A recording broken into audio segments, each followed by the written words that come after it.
What is up, everybody? What is going on? I think you're just crazy. You're a little crazy, man. You're crazy. All right. Well, what's up, everybody? We are live from the Alpha Esports and Technology Center. Sorry about that. For those who wanted to watch the Fortnite stream, we were unable to get it going. We were having some technical difficulties.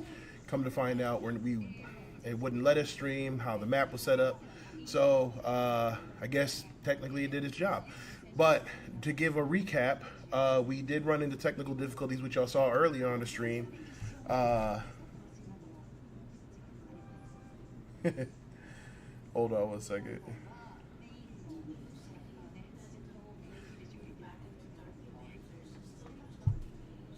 I don't know. Why? You want to go check?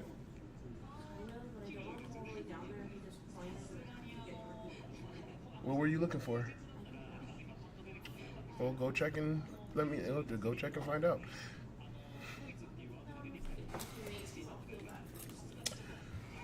Anyway, so we were having some technical difficulties. No, I'm good right now. We were having technical difficulties during the match, which actually we were already down 1 player, so we were playing a competitive squads match, 4v3, and then one of our guys was having problems joining the match, which made it 4v2, so that allowed the other team to take the first set. We asked for a redo, and they didn't want to redo it, and which was fine, because then my team proceeded to win out the next 3 sets. So we won 3-1, 3 sets to 1. Super proud of my team. They are currently in second place in the entire league for squads. And then we have our duos matches tomorrow, where we break them up into different duos. And they are currently 5th and 6th in that league. And what's really impressive about them... You just wanted to take the car anyway. No, it's like rain, and I told you it was thundering. You just don't believe me. But super proud of them, because they're playing in that league against high schoolers, and these are middle school kids from it's like 6th and 7th grade. I think there might be one 8th grader, but and they're competing against high school kids, like juniors, seniors, and stuff like that. So super proud of my team. So shout out to them. Really impressive win today. Again, being down 1 player and still taking on the challenge, not backing down. It would have been easy to get frustrated after that first set when the other team just kind of didn't have any compassion or for the fact that they were having technical issues, even though when they were having technical issues we gave them a pass. But sometimes that's a hard lesson to learn, that sometimes people aren't built the same way as you, or grow up with the same type of morals or integrity. But nonetheless, like I said, I don't want to make it sound like I'm being too negative. Like I said, shout out to the other team, but I'm glad my kids came out with a W today. So a couple things, because I know I've already seen a few messages about where I've been and what's going on. I have been extremely busy. I know we're doing the Monday streams with Rainbow Six, and hold on one second. We were doing the Monday stream with Rainbow Six, and then doing the Fortnite Fridays, and then having the other events streamed and broadcast on the weekends. But like I said, it's been crazy. For those who don't know, I did start a new role. I did take on a new gig on top of everything else that I'm doing. But I am now the host of the E-Security Planet channel. So I'm trying to see if I can find the actual, because it's not out on social media. Well, it's not out on YouTube yet, but it's definitely out on.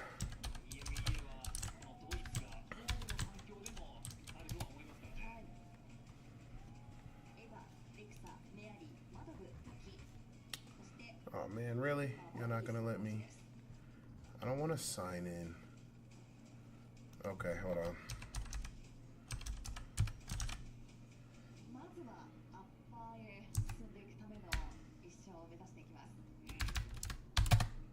Boop-a-doo, boop-a-doop-a-doop. So yeah, like I said, I've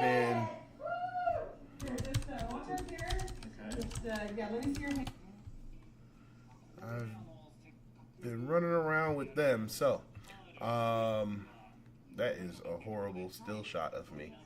But let's see, we move over here, and then if you hear it. What's up, everybody? Welcome to E-Security Planet, your go-to channel for everything cybersecurity. I'm Davin Jackson, and I'm excited to be joining this amazing platform as your new host. Now, for those who don't know me, I've been in tech and cybersecurity for almost 20 years and have held several roles, ranging from help desk to senior penetration tester and security researcher. I'm the host of InfoSec Unplugged, and I've also previously hosted shows like Hacker Valley Blue. And now, I'm bringing all of that experience here to E-Security Planet. We've got some exciting content lined up, from in-depth guides to expert interviews to make sure you stay ahead of the game in cybersecurity. We'll be launching new videos, podcasts, and more over the coming weeks, and I can't wait to share it all with you. And of course, I want to hear from you. So let me know what topics you'd like to see covered on this channel. And until then, stay informed, stay secure, and stay safe. What's up, everybody? Welcome to E-Security Planet. So we did that, and then like I said, and then we also did this this video here. It's all about creating a strong online defense. Today, we're focusing on the heart of your online security, your passwords.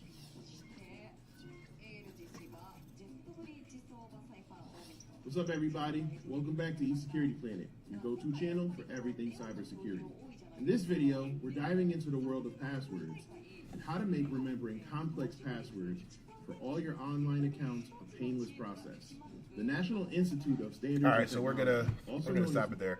But you can go follow E-Security Planet on all platforms, on YouTube, Twitch, not Twitch, YouTube, TikTok, LinkedIn, Instagram, and all that. So I did see a comment come in from Aries saying Fortnite is brain rot. Now,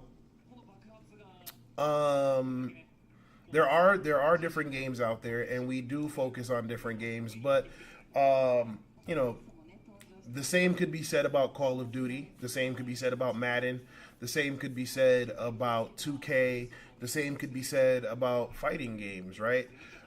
It's all about how you approach it and how you deal with it, right? Yeah, Fortnite has its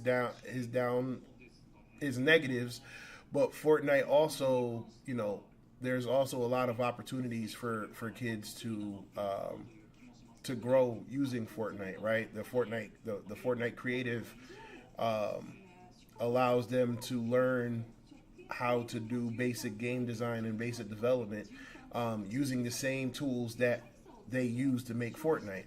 Not to mention, they also have an opportunity to make money from their creative maps.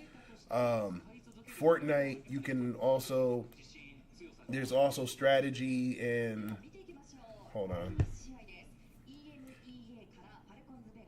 Yeah, they also have different strategies. So like our Fortnite team, they play as a team. They play as a squad and they play as duos. There's strategies and communication and a lot of things that go along with it. Hold on, my child is texting me. So again, it just all depends on what you do and how you approach it, right? Yeah, there's a bunch of different games, but like I said, Fortnite's not the only game that we have here. In fact, our Wolfpack Esports Challenge exposes them to multiple games. So they're Fortnite, Mario Kart, Smash Brothers, Fall Guys, Tetris, chess. So, you know, unfortunately, well, not unfortunately, like, gaming isn't going anywhere. So what we can do is teach them how to do it in the right way, teach them how to do it in a healthy way, teach them how to do it in moderation, teach them how not to be, toxic or anything like that. So, but thanks for your comment. Appreciate it. Hope you subscribe to the channel. And like I said, we do play other games, so you can stay tuned for that as well. But back to what I was saying. Yeah. So yeah, I've been.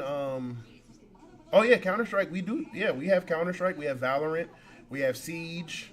We have a lot of different tactical games. I would rather them probably do Fortnite until they get a little bit older to understand the mechanics in a Counter Strike or a Valorant or a Rainbow Six. Definitely a Rainbow Six Siege. But yes, we do. Yeah, we do have Counter Strike. Where we go where the demand is, right? We offer all of those games competitively, but if we don't have enough people to play, then well, we do have adult players. We definitely do have some adult players who come in and play occasionally. Like I think one weekend we locked it down for the whole 3-day weekend. Was it Labor Day weekend? We locked the whole center down pretty much every night till like 1, 2 in the morning, and 10 guys came in and played 5v5 Counter Strike. So we do offer that as well. But yeah, like I said, so I've been working. I've been creating content with eSecurity Planet. Still doing stuff with my own platform with Alpha Cybersecurity. Still helping out with the Cyber Esports program, the initiative that started there. And now I've also been coaching here. So I've been extremely busy. So my apologies for kind of being, off the grid for a little while. But I want to just kind of hop on here. We got some time Friday night. We usually do tonight would have been our monthly Friday night fights, where we have some folks come in and we spin a wheel and see what fighting game we're going to do the nighttime tournament for. But no one signed up for it, so we won't be doing that tonight.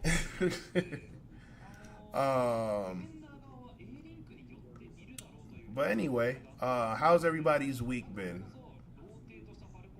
Like I said, it's been a crazy week for me. But every week is kind of crazy now with, trying to balance everything that we got going on here at the center, the stuff we do in the community, the stuff we do for, my job and in my personal life. So that's always going to be a little hectic. But how are y'all doing? What's going on in y'all world?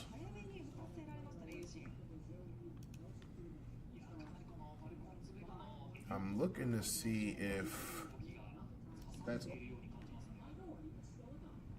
I thought I saw that somebody was online, but I don't see them anymore.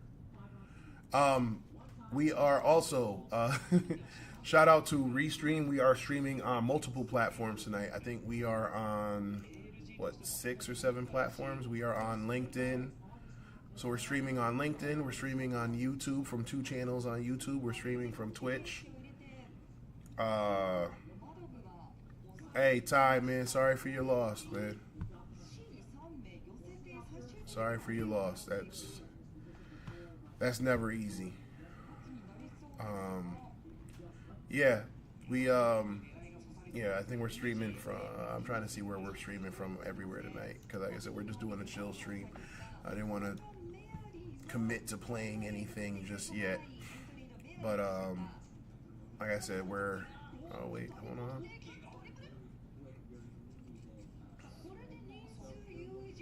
Oh, congratulations to them. Great. So trying to see.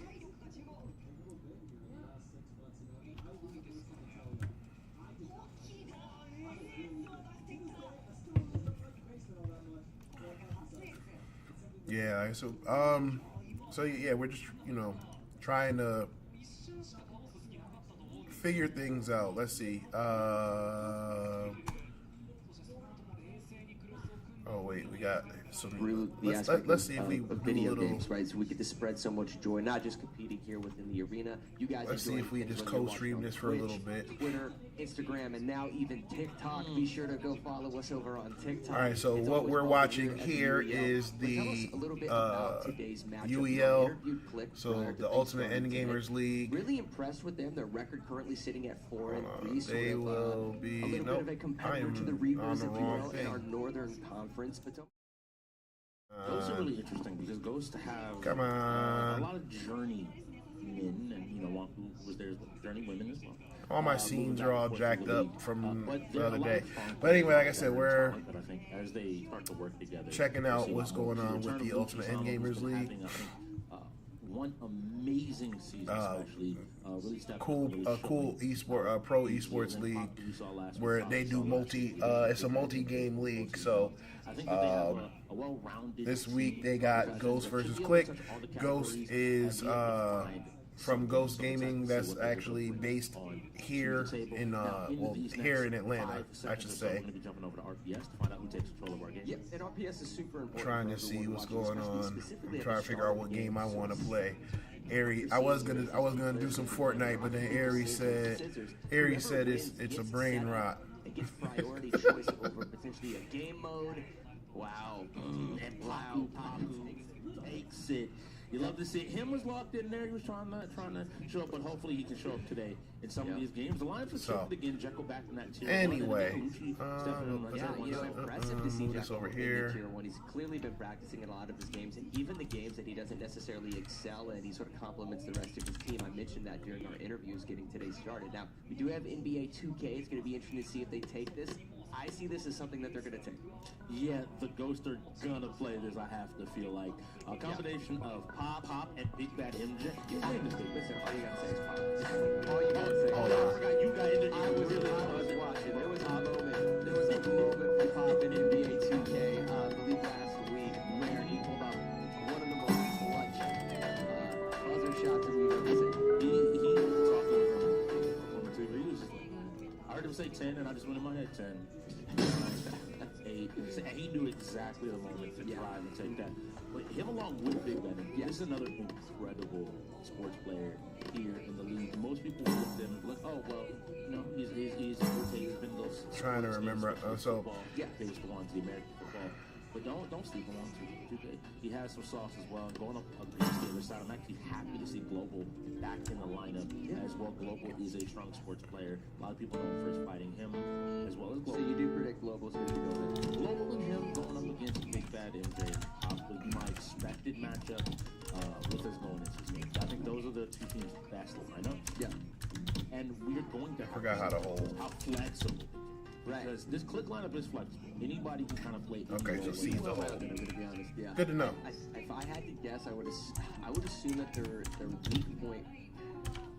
weak point may be shooters, but I mean, for those of you watching, I caught wind of somebody practicing prior to today's start. And I'm going to lay down the gauntlet right here.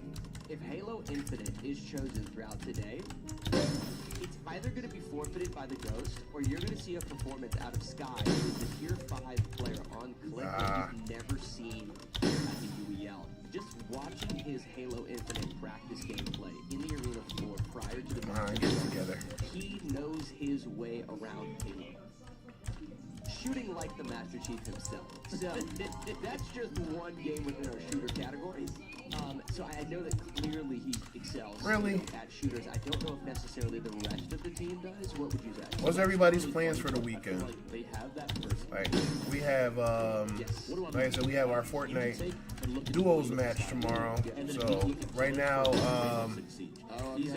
we have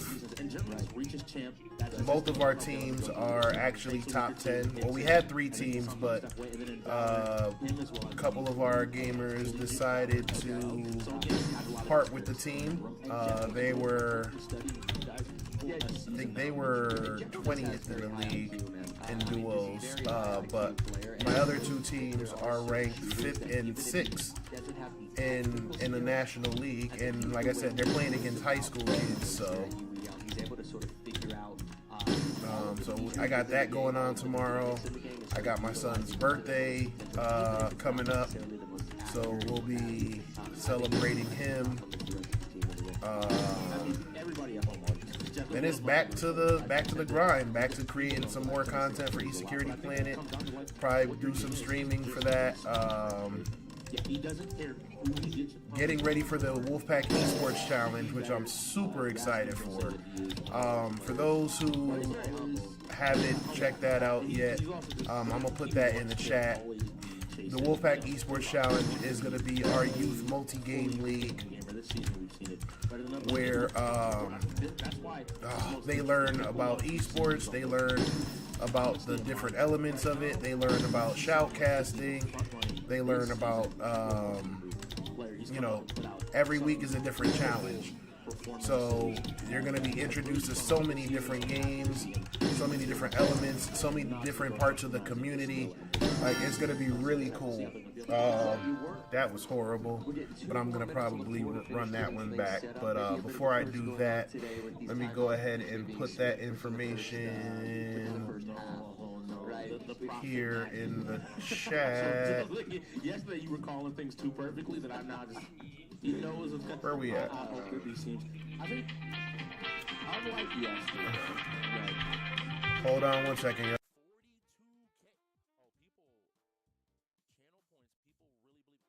Wow. These two players are two players that I know people have a lot of faith in. Yep. So it's going to be interesting to see if as well as him are going to be able to get it down. We'll see who these players are. So Edwards immediately is making me believe that the dark colored jersey is pop. He played it last week against the Paladins. Yeah, that's true. I recognize that name anywhere. He is the only player that we have seen run Edwards so far today in the league this season. So it makes me believe that he is going to have somebody in. Street Fighter 6 was on the board. I think Baku was asking for it. So another fighter going in, and luckily it's 5v5, so we don't have to worry about anybody going in right. Yeah. And in this game of NBA, guys, we're playing Blacktop. This is first to 21. Just for simplicity's sake, if a 2-point shot going in, it's essentially 1 point, right? And if a 3-pointer goes in, it's going to be 2 points. Both teams are playing to 21. And or when the time runs out, correct? Yes. It's a way to kind of, I think, balance what we saw previously before that time. People play very safe. People play very scared. This kind of puts a little bit of a fire under your behind. Makes you play a little bit faster. Come on, you got to take a few risks to get the reward. You want to give those players that are willing to take initiative. Yeah. And what we've seen previously from Ghost, specifically Pop excels as just a solo player, but he actually was playing really well in terms of being a team player. Assisted shots on the rim, just positioning, setting up picks, his dribble skills, pivoting, crossovers, you name it. He actually was playing really, really well in a number of different ways. So, it is interesting. I know that we've got some betting odds going on over on Twitch. But I do see this as sort of being favored for the Ghost right now, which is fun to kick off the night knowing that the Ghosts are 2-4 versus Click that are 4-3, instantaneously picking up a basket right at the start here. But immediately the Curry's looking to answer back, isn't able to put the shot down. Now looking on that other side, him is on the Curry along with Jokic being played there by Global. So it'll be interesting to see how these two teams go, but an early lead by the Ghosts. Yeah, absolutely. Here we go. Oh, wow. Not even close. He has to reset. Don't forget, for those of you watching, anytime you see that red border along the three-point line, anytime they get a rebound, they have to reset behind the three-point line. And a nice shot attempt there, but isn't able to make it in. And now we're back to control. I need the Click to start getting some shots in here. This is going to be really important for them to go ahead and find a win. Gets inside. Wow. I'd like to see a little bit more passing potentially from him. Nonetheless, they end up getting... Have to see here. They finally put some points on the board, which is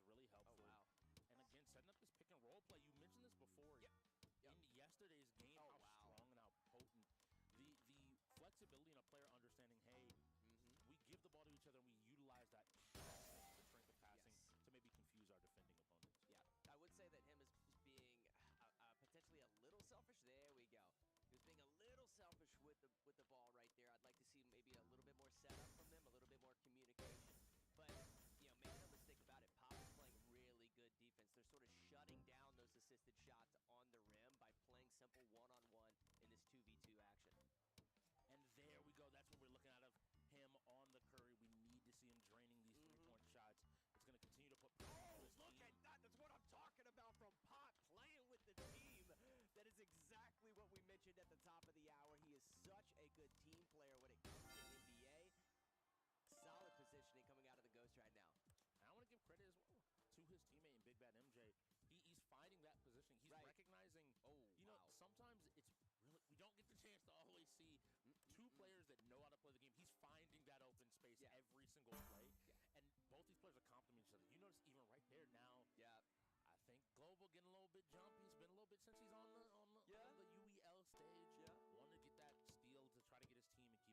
We have to see what he's able to do. Ooh, Pop with a simple layup, but misses. Looks like him is going to get the rebound, take it back to the three-point line. Now getting sort of boxed out a little bit by Pop. Potentially going to set up a pick right here. He does, and a simple just crossover.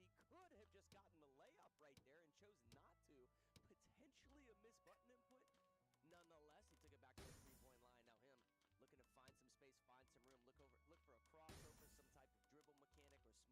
He does get the pick, takes it around the edge, goes for the pass in sort of an awkward sort of position. So a lot of teams have been really valuing two-point shots here in Blacktop. Right. Maybe a three-pointer. And so that's why I think they're trying to find those open looks by pulling all the defenders down into the middle, and in the confusion, step back out for another opportunity. Ooh, the alley-oop came out but was not connected. I think they're starting to style. They're feeling a little bit more comfortable now in this game. And they were able to actually pull that off quite a few times in their last matchup. That's one of the reasons why the Ghost looks so good when they play NBA is because of those alley-oops and their ability to sort of pull them off. Now, him right now, like I said, being a little selfish in terms of the total ball time right now, he could probably pass it to his teammate and try to set something up himself. There we go. And that's what I mean. Start passing it. Have some faith in Global. Him needs to start having some faith in Global. Love seeing it. Nonetheless, Ghost just taking it right back. Pop with an assisted slam dunk to MJ right there. And since the start of the game, we haven't seen a high score, but we're back in that it's 6-6. Whichever team, if they can manage to keep control here, a four-shot doesn't go in. Global. And he's open. Oh, my goodness. Yikes. Pop. Drilling the three-point shot right there. Here we go. Global has it. He sends it out to him and that three-point line, going for a little crossover.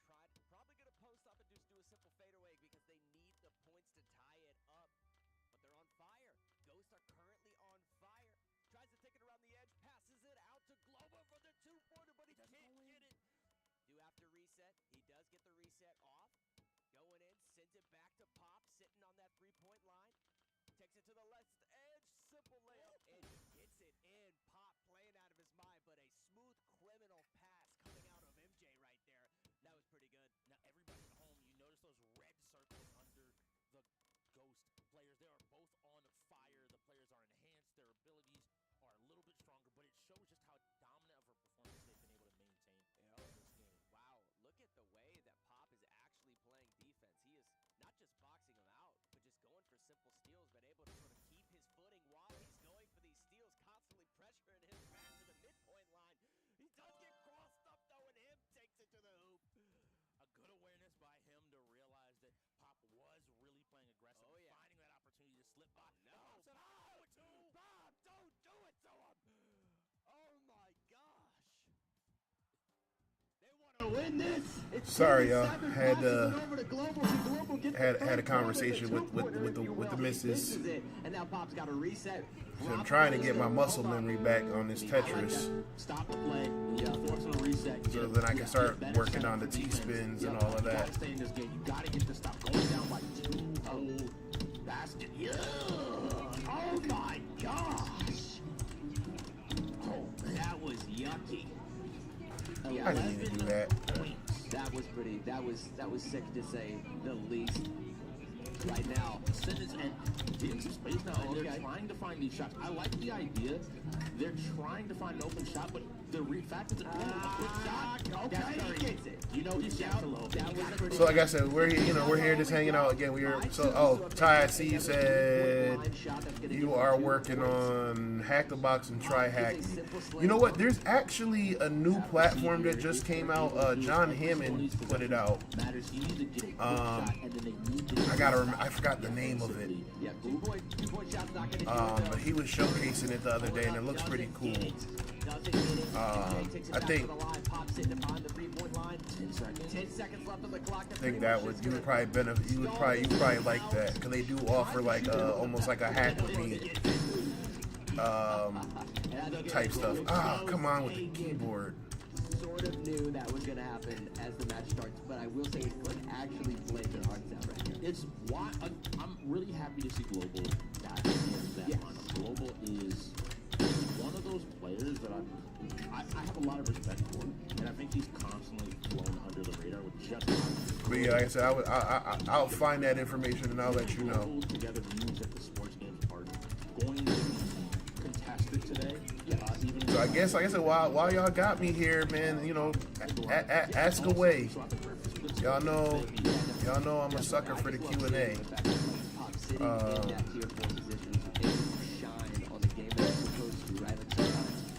If there are players that aren't necessarily the most well-rounded players, you know, in the league, they can struggle on specific games, but there's a lot of pressure on them to perform within the game that they're sort of known for, and Pop did it right there. You know, was able to handle that pressure, the weight on the shoulders, and perform. The funniest thing to me is if you ever talk to him about 2K, you would never know if there was pressure on his shoulders or not. Because he is, in the sports realm especially, his bread and butter. Yeah, he is someone like, I know I'm good, I just need to execute my game plan. That is the thing that I love about Papu and Pop working together in this Nova squad. Is I feel like there's a lot of like wisdom and What'd you get? these two smart players, but also just understanding what it takes to be what it takes. How to lead a team. I think there's definitely some success here, and an early win is helpful. But now we got to get into Street Fighter. They don't have the Korean boxers. We're excited for some of these fighters. Papu knows that Maze wasn't even there. Or at least they're not open right now. Only thing I saw was Jacko's been practicing a Okay lot of Chicken fighting and games. He actually told me last week that he wasn't much of a fighting game player. and then they said that's what was open. Let me see what it looks like. Obviously found sort of All right, a passion for it, 255. and been practicing pretty often, so that's exciting. it's always fun. It's always fun. I like even just now. I was like, okay, cool. Like, oh yeah, we were talking about something like this. And I was like, oh yeah, so training mode, boom, boom, boom. You can set this up. So this can help the Japanese, blah, blah, blah. And he's looking like, okay, cool. Like, appreciate it. Yeah, and he's always trying to learn and get better.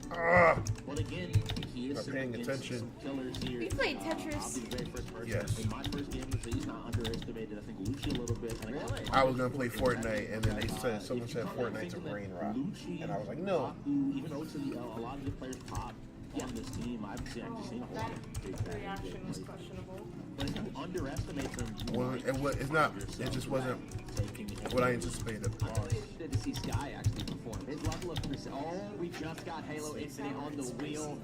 Listen to that prediction. Those are either forfeiting that, or you're going to see Sky perform like no other player in the UE. Are those like Now, the those reason I like did with wings? Sky is level of accuracy, game knowledge with legs. regards to Halo Oh, Infinite. I'm I thought those curious were to see like- if that there's a correlation there. Like to sort of nuggies or carry something. that over here to Street Fighter. We'll see when he starts to. Alright, just on the left say side like- of your screen, that say like one or is two. going to be, it looks like him going in there, sitting in a strong player, trying to get as many kills. But Lucy is ready. I told you, don't underestimate with the Power bomb from the top rope. Solid play right there out of Lucci. him now finally getting off and started getting a couple of hits. DDT. Oh, now his hit is done. He's dead. People have not been paying attention. If you have not been watching Lucy Sama this season, you might not know. He has come out this season and looked to put his name in that most improved, to put his name up there as one of You know what? the I do have one question. Well, do I have any cybersecurity folks watching right now? Going into round 2, this is going to be a killer, correct? Yes. I'm actually gonna save that question for another day. I don't feel like starting trouble on a Friday. The game starts. Let me get some damage. Black City. Oh my gosh. You gotta love it. Lucy is doing more than his job here, and it looks like So for those who are just tuning in, like I said, we're showing some love to the Ultimate Endgamer League, checking out their match, like Ghost versus Click, and I'm just kind of hanging out. Didn't really want to get too involved in nothing yet, because like I said, we were supposed to do our Friday fight night stream, our Friday night fight night tournament. But like I said, we didn't get any signups for that, and we just finished our Fortnite match. So I'm just kind of hanging out right now. Like I said, you know, usually when I just want to kind of get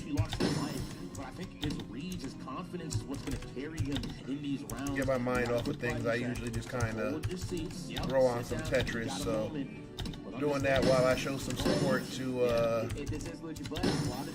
Titus and the good folks at UEL. Our fighters today to see if he can sort of carry over some of his game sense from shooters into these fighting games. I'm over here messing up on Tetris. Lands a few jabs. I'm not seeing combo strings coming out of him, so this may be a bit of a struggle, but he is getting some cheeky damage, which is interesting because you know Lucci is very experienced in this game. The fact that he's just getting simplistic damage with some of these simple spams is interesting. All right, let's see. 321. We saw what happened last time. Once he got one, he managed to find another. I like using the parry to stop. I should be ashamed of myself. He's inching forward. Wow. He's closing in.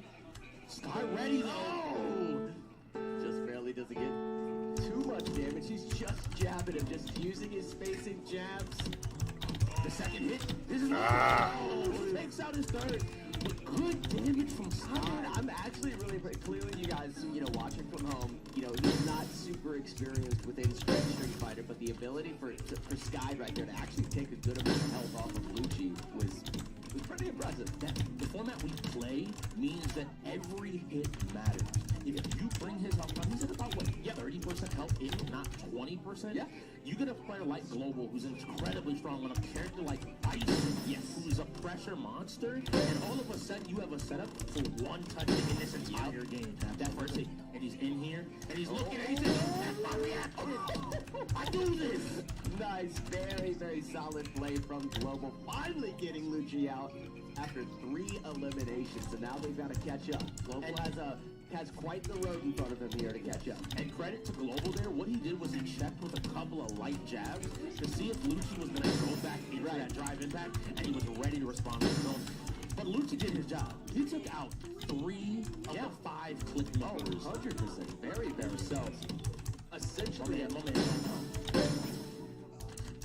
essentially a 1v3 right there. That was pretty impressive. Gotta love that coming out of Lucci. Nonetheless, we got bad MJ now stepping in on the right side of your screen. Global is going to be on the left side of your screen.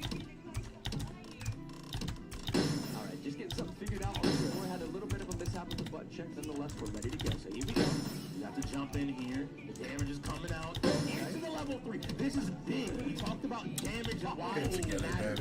Immediately getting this damage on the Global means he is hell. Wow. Try that again. Give me 1 second, y'all. I'll be right back. Drive impact. There's more damage coming out. Big bad MJ also has been working. It looks like. Oh no! Right! Neutral chuck to throw, maintaining that corner pressure. He's coming back in, but he is going to get caught a little bit now. He's got to catch up in damage.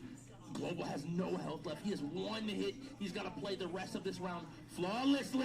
And it's not going to. In the cards. SJ vibing right now. So, tier 1. Talked about him a decent bit already. Yep. Jekyll on the DJ. Stands as his lone team's member against 4 of the Ghosts. Can he pull out a win here? Well, I know he's been practicing a lot of Street Fighter, and NJ right now is probably one of the more meta characters we see within the UEL, just because of the level of pressure and speed at which the character can fly across the screen, sort of manage that footsie's distance, but he also has some lunge-ins that are actually like low strikes, so his mix-up game on this character is exceptional. Jekyll with a couple of juggles right there. See what happens, utilizing some of those zoning tools. Tried to get a DP there and didn't. I stopped blocking hands. It's a couple of jabs there. I want to see him use more of those zoning tools and then go for an anti-air as he comes in. Almost kind of did it right there. Yes, and DJ is a little bit different in that he is a charge character. Yeah.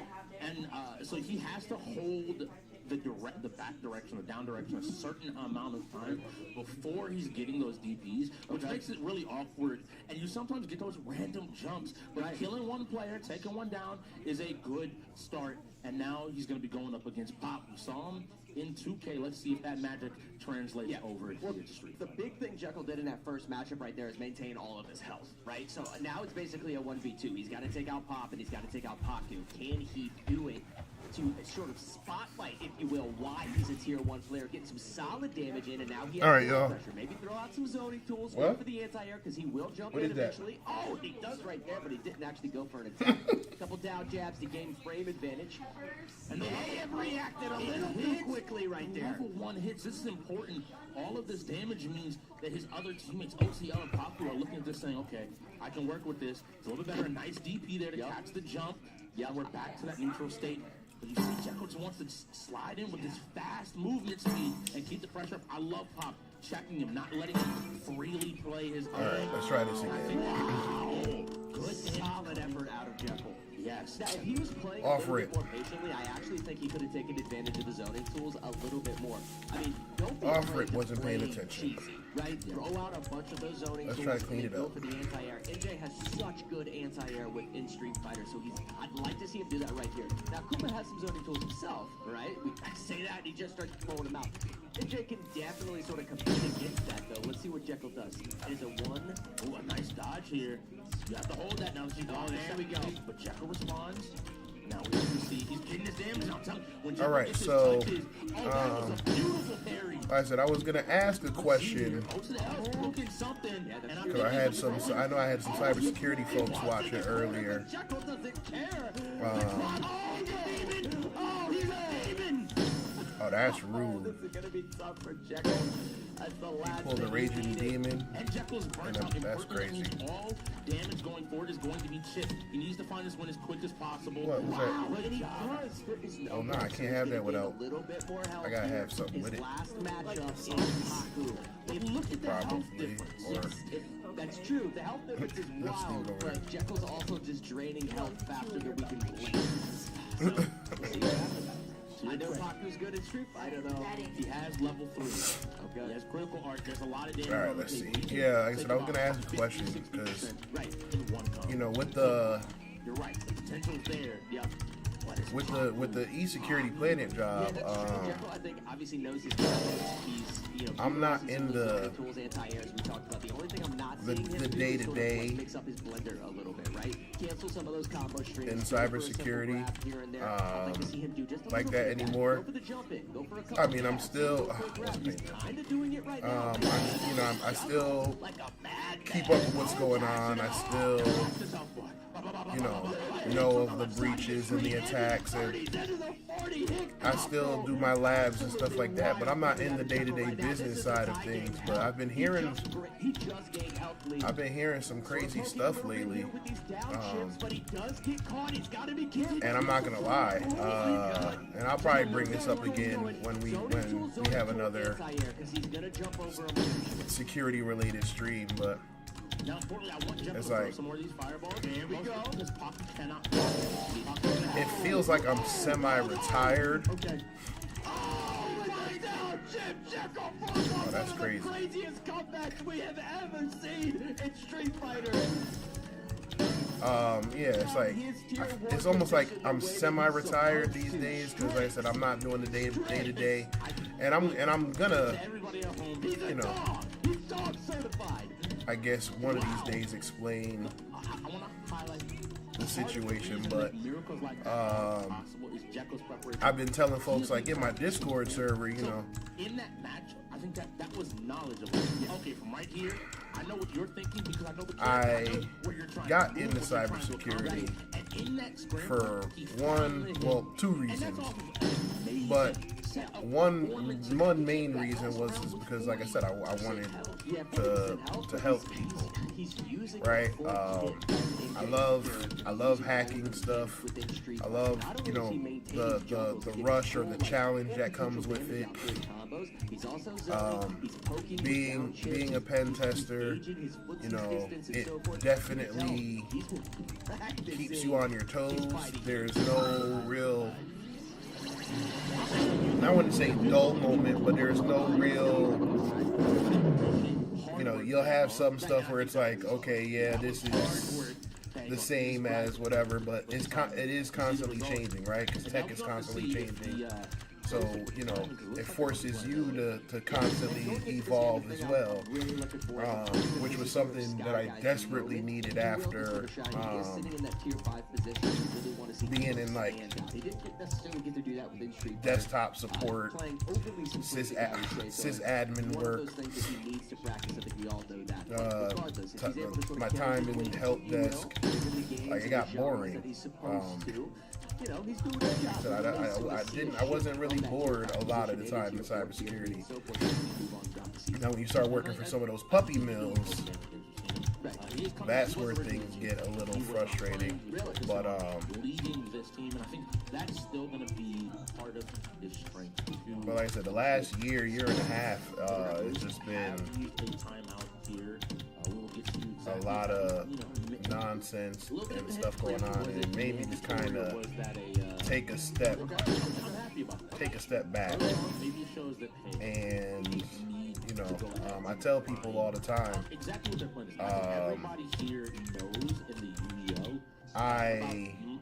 I'll never get sick of hacking. I'll never stop being a hacker.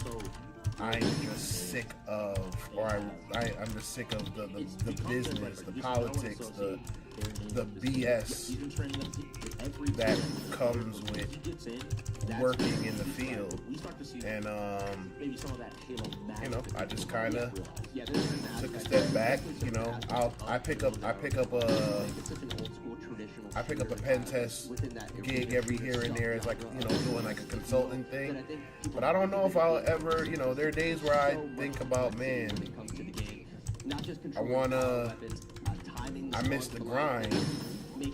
And I definitely miss, I definitely miss the pay. But I don't miss the stress. I don't miss the late nights, the red tape, the politics, the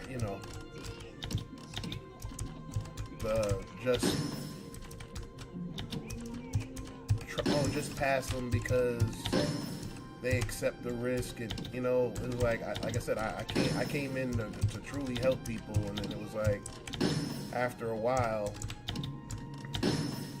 it became less about helping people secure their stuff and more about what they could afford, or what I'm saying. This is where you have small businesses who think they don't need a cybersecurity budget because they can't afford it, or they're whatever, and then leaving them open. So it made me re-evaluate certain things, and like I said, I might pop out and and do some things, but right now, like I said, I'm chilling. And then again, like I said, every time I do have moments of where it's like I get that itch, I get, I get some inside information about things that's happening, and it's like, nope, I'm good.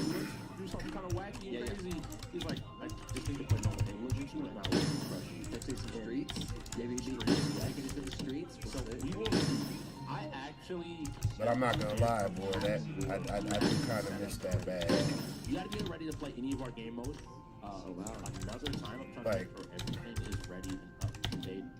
So using two of them, it's an interesting situation. Goes into it, I don't have a favorite game. Like, I do miss that. Play King of the Hill, and you can play Slayer. That's a possible game mode. So you have to figure out in this situation. But I do enjoy the peace of mind. I mean, I traded the stress of like the job to now having the stress of being a business owner. like another business owner, because we had Alpha Cybersecurity, but then we opened up Alpha Esports and Technology, and you know, that came with its challenges and learning curves. Even if they were playing a game type like King of the Hill, he would just basically have over the person that's actually playing the objective. So I would have to imagine that Killer would be playing the hill. So I did kind of trade a little bit, but where he probably did some hill times. I think I said a lot of people have been asking me, like, even with now that I do the e-security planning job, they're like, man, you're not gonna do like pen testing full time anymore? I'm like, nah.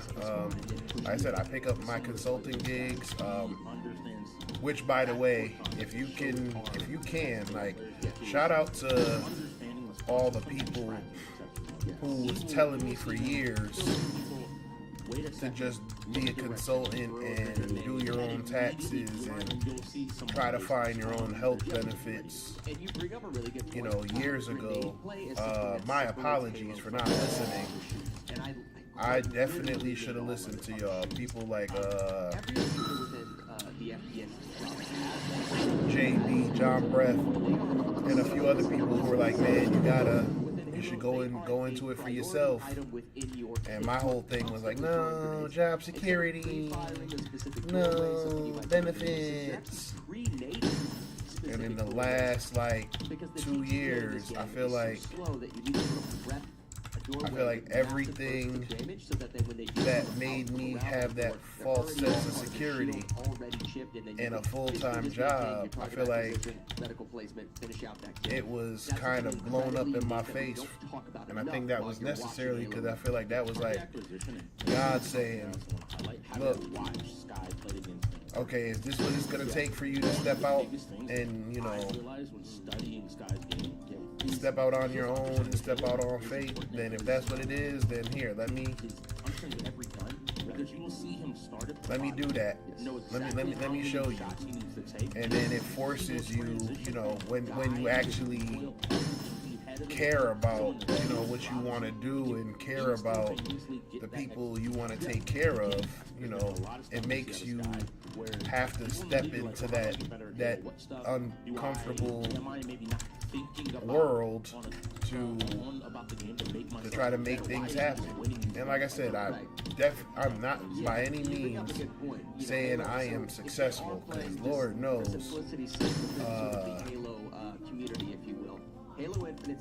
shit is rough right now. And sorry if any of my young folks are listening, but you know, it's definitely not easy. It definitely has its challenges. But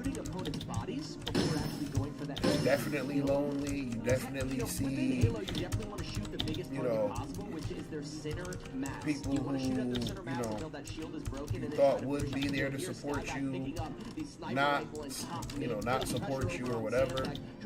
But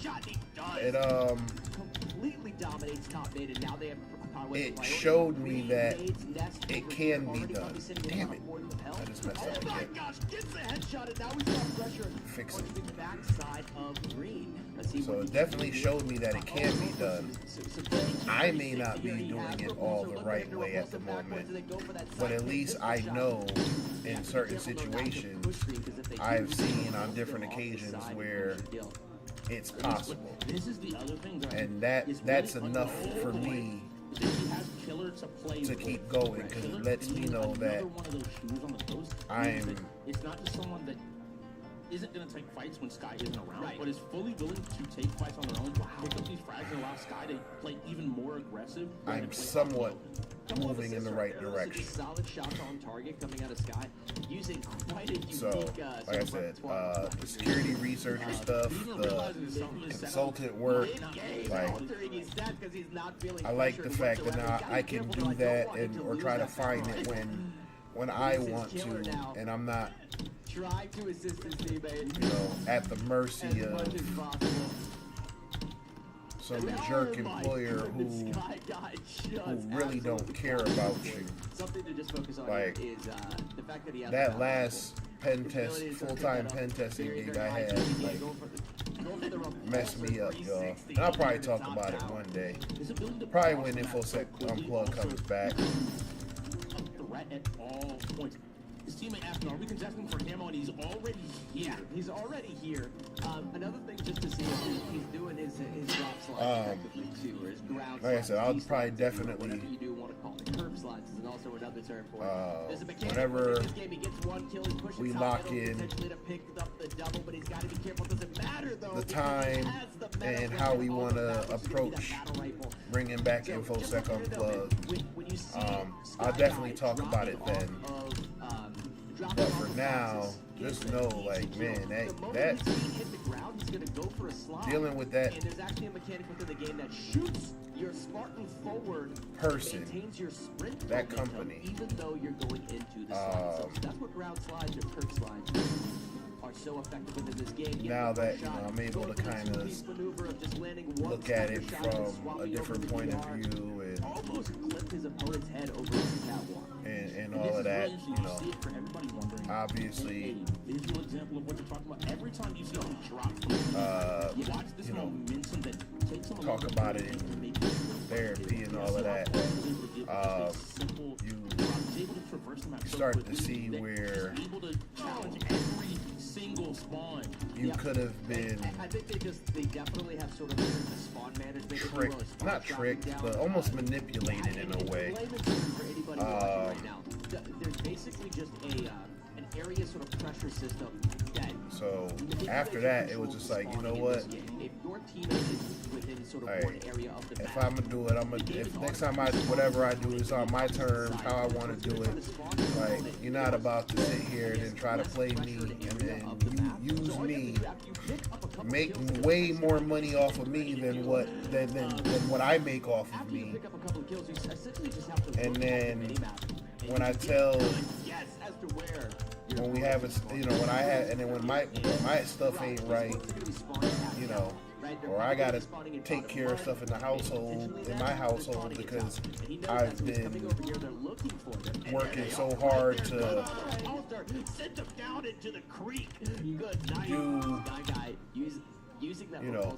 do stuff for you under the impression that, you know, this is, we're doing this because we gotta help out and all of that. And then when it was like time to look out for me, it was like, nah.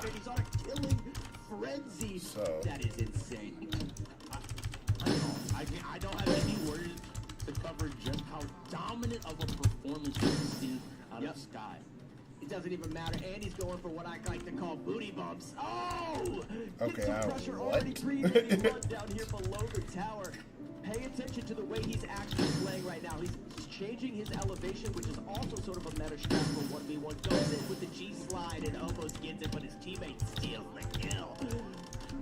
So something to know while you're watching Sky Guy. Oh my goodness! If he had hit that, I would have retired from Halo. Oh my gosh! Playing out of his mind. You are watching a masterclass of Halo Infinite right now. He's got one shot left in the sniper. Can he land it? He almost does, and now he's got that full. He knows the shields are broken. He's looking for. Oh!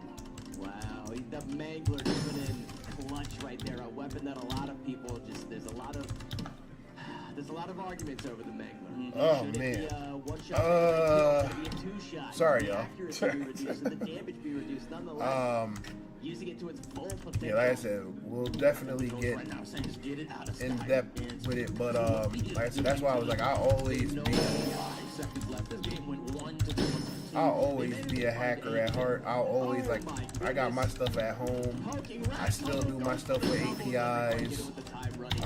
Nonetheless, 23-1. I got some really cool stuff coming out involving, you know, flippers and Raspberry Pis, stuff like that. On top of the content that I'm doing for Of his team kills 50% eSecurity Planet. Every shot landed on somebody. Yeah.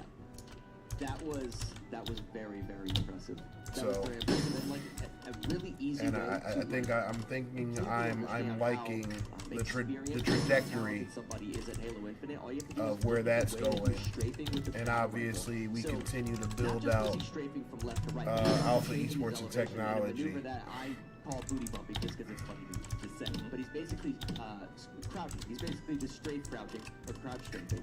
So as he's moving left to right, he's constantly crouching, and his reticle is going up and down. The reason that's important is because while you're crouching and your reticle is coming down, your reticle is pulling to the center body mass of your opponent, which I is the actually didn't easiest wanna target do to hit. that. After the shields have been cracked, as you uncrouch, your reticle then comes up for the headshot to finish the kill. That's just one layer of his talent. The other thing he was doing, he was positioning himself next to boxes or placing an elevation so that not only is he Don't wanna do crouched, that either. strafing left and right, he's also then jumping up onto the box and walking off of it, constantly changing where his hitbox is, making it that much more difficult for his opponent to land their shots on him. You notice all of that throughout the entirety of the I game. don't know. and that Sometimes I doesn't just include his I sniper shots. damn keyboard. He was utilizing the entire weapons kit and toolbox of Halo Infinite with Mangler and so many other weapons. He picked up. That was You know, insane. sometimes you see somebody like, okay, I'm a really good sniper. He's like, okay, the sniper will make sure. He was just, oh, this weapon's here. All right, I guess I'll use it to pick up 3, 4 more kills. And then, okay, we'll toss this away. We didn't even see him really relying on that pistol we normally see. He Right. just immediately was like, cool, give me a sniper. Right. Like you mentioned, his grenade placement. Yeah. His ability, his movement to just constantly take these fights. I know we both kind of expected it after what we saw, but still, the impressive. It was and listen, this is one of the things that's also sweaty. I believe when he actually changed his controls, he might have swapped his toggle crouch off, and the reason that's important is we're talking about crouch strafing, right? From left to right while you're also crouching up and down. If you take toggle crouch off, one input pressing down your crouch button will have your Spartan sink down to the ground and go for a crouch.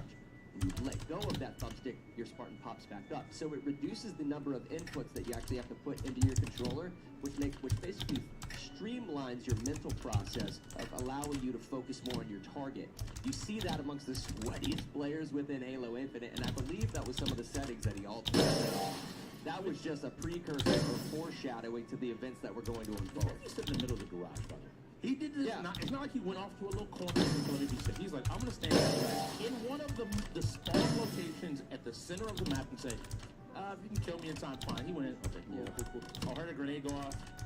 Okay, I got enough time, and then looking like, oh, I'm still alive. All right, cool, we're fine. Let's get back. They were constantly being, the only one that he was choking off every single line of sight within the game, knowing exactly where they were going to spawn, and then pushing those with basically the meta repertoire, if you will, of these sandbox items, whether it be the Mangler pistol, whether it be a sniper rifle, a bulldog pistol that we saw in bottom rat tunnel. Ouch! He used every weapon on the map. The repulsor, 360s, swooping them off of tower into the creek below. We asked for Really, it, Devin? and that is true. The other games we played have been fairly close. Is he a one-trick pony though?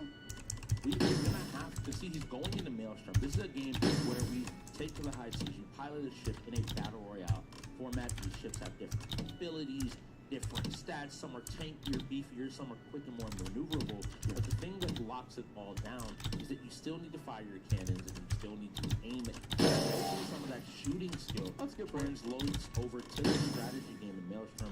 He might be able to look to another player on his team. Jet was put out a lot of good performances in this game. I know Killer is also a strategy mind to help him maybe put together. And then just tell him, hey, take your shots, land your shots. We'll be there to support you. Now we're looking at O to the L, and it looks like he is on. It looks like we're on Paku screen. Paku is playing one of the dwarf ships. It looks like. As well, so it'll be interesting to see what we're able to do. And Lumina Rush being our next game means we're gonna dip our toes into that race right after we're gone. So we've had sports and super, shooting and Halo. Yes. We've had now strategy game here, Lumina Rush. Yeah. Shooting. Great variety, man. Racing game in Lumina. We've had all categories. All categories have already been presented today, which is beautiful to see early this in is the game. And the game is so relatively I don't know. This is why I find Tetris to all of be these games except for Halo. Yeah. always one of my favorites because You can make arguments like, you it decisions. just makes you Yeah. think. Change how that game plays. Right now, I know you can start getting into the competitive, the T-flips, He's and playing one of the all of that. I'm just playing right now, right? But they don't necessarily have it's the like highest just top speeds, you always try to do something, and it's like you and get, they also have the ability to reverse. you know, you think you have a plan, and then something happens, and it forces you Jekyll to plays this game because he has custom figure it out on the fly. I believe he's throwing out birthday balloons. Yes. So he definitely plays this game. It's a really fun game. Definitely give it a download, guys. There's battle passes. There's cool little things that you can customize your ship with. Nonetheless, I would say is there 4 different Tetris classes will you can always pick from? be like my Scale go-to, order. and I just need to kind of You have humans, you have orcs, and then you have the ghosts. Yes, and we see one of the ghost ships here on the side. clear my brain, but also Human ships. try to like keep myself Jekyll on that board. sharp. A good balance, utilizing the maybe different strengths for different ranges. Right. That we have to see. So early on, they're going to be killing these little ships. These are NPCs. And then the crazy part is, So, for you know, example, Killer just I'm a little bit older, but this smaller ship that's always going to be then as a beneficial parent, to allow him to maybe outmaneuver you know, you some of put the your big kids on, and then Right. without doubt. Right. Yeah, and your getting kids those be buffs is wanting to super play, and important, then but another thing now you they notice start is just kind of challenging you, getting so out- now it getting some of forces those you NPCs on the stage, have to like you keep saw going and right stay here, sharp. taking out an NPC Like, can make all of the difference by the end of the game because you're getting points. My from son actually is killing those super NPCs, and when it comes down to it, at the end of the match, it's definitely a competitive, battle as to who is going to take and the win home. I mean So you gotta get those we've early had wins. some Whether it's Tetris on matches another where play, whether it's on those ads, we've getting those played buffs ready for mid-game combat, till, and like, so much more. But make no mistake about early it, morning. eventually these players are going to meet each other because the Blackwater is closing in. This is a battle royale in the But I sense love that it, though. there is a Like, constant closing in order to it's force cool to pressure see on that the he also has that kind of thought process. Just another thing to note, those gray squares on the side of Paku's ship, that's going to act like his armor. So if those gray squares get depleted, he's going to try to pivot his ship in the opposite direction so that he's And not then vulnerable. my to other that child over specific here, side. she And also you see that a little bit on the right side here, clearly because that is, geared towards his opponent. partakes in things, And I love they're taking a fight here against some of these but she's ready to. These are live lobbies, so Yeah. if you ever see us playing and maybe want to lock in Yep. and jump in, feel free to go ahead and say hello. You might run into a couple of pros. You got to be a little bit careful. Yep, you might get dogged on. Yeah, you got to be ready to go. But they're getting some damage out here, and that's going to be an early point on the board. Eliminations do give points over to the side of a so that bounty that was collected there Right. is 1 point guaranteed to the ghost, which is already good on top of the damage they were able to get. 100%.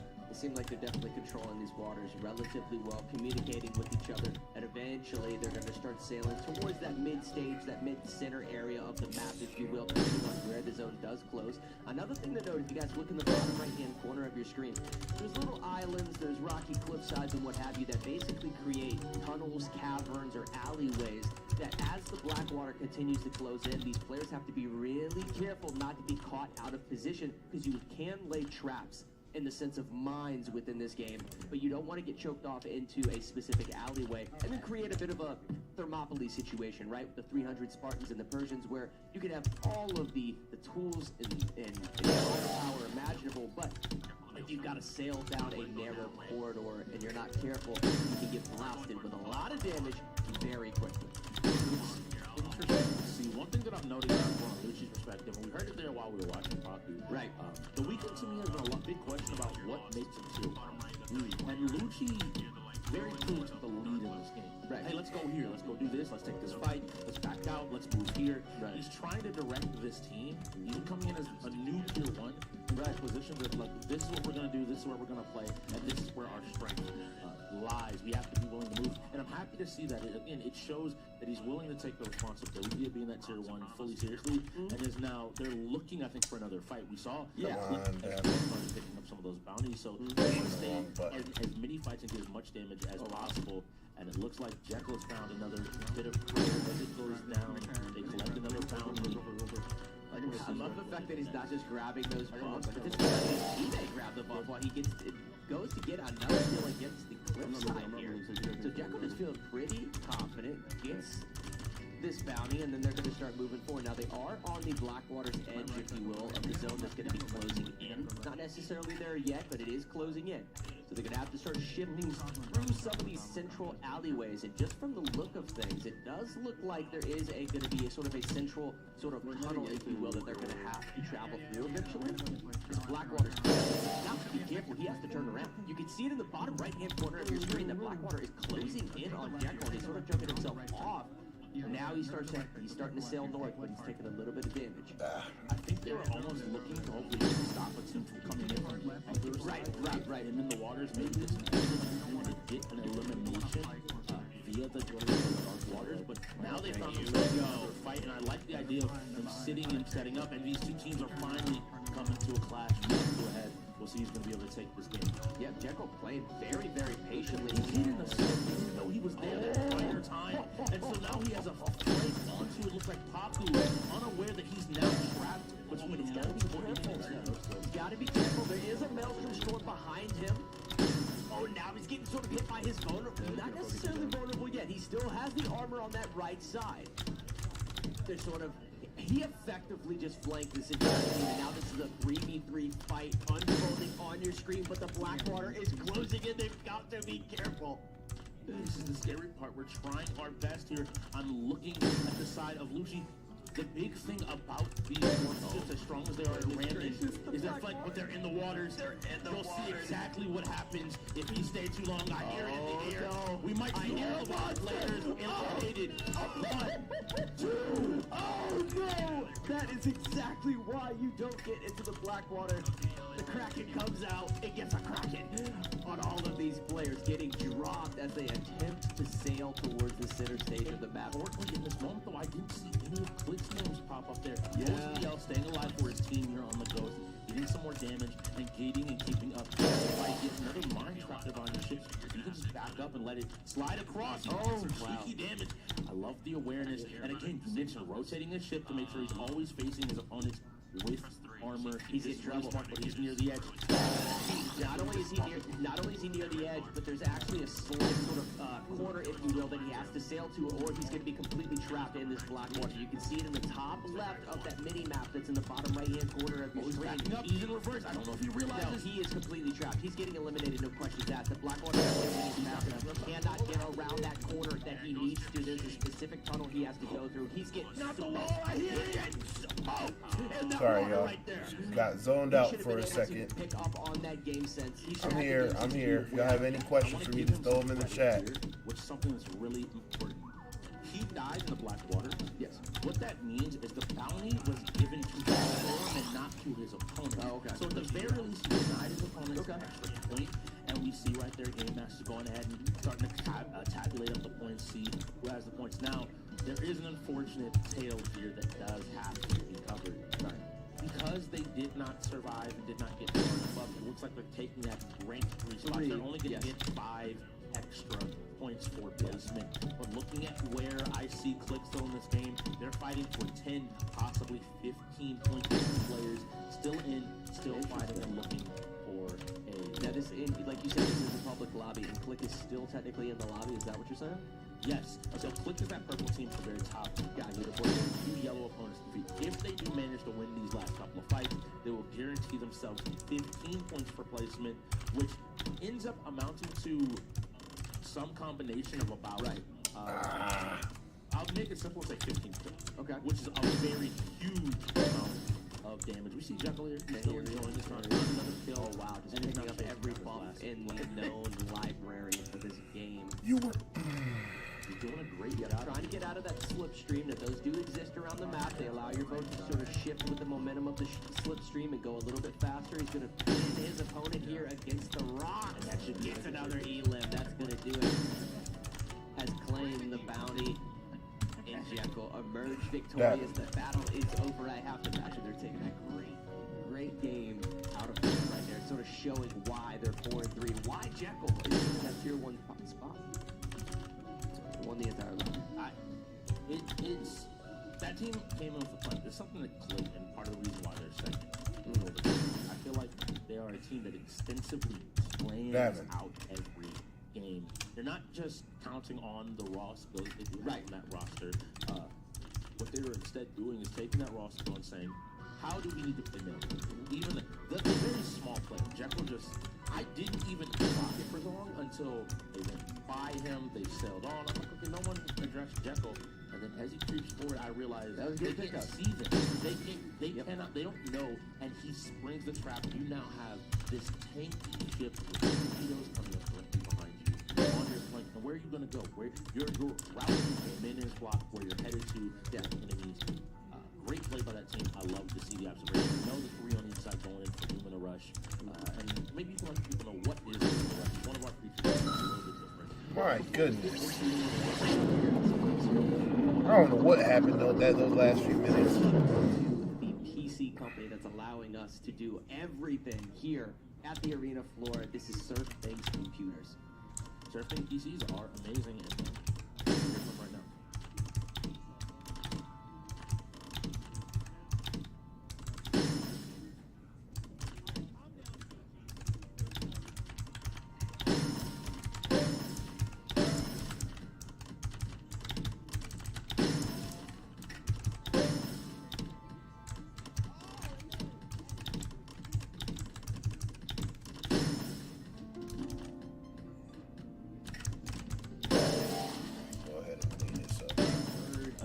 Surfing PCs, head on over to surfing.com and grab yourself one today and start competing in any and every genre under the sun.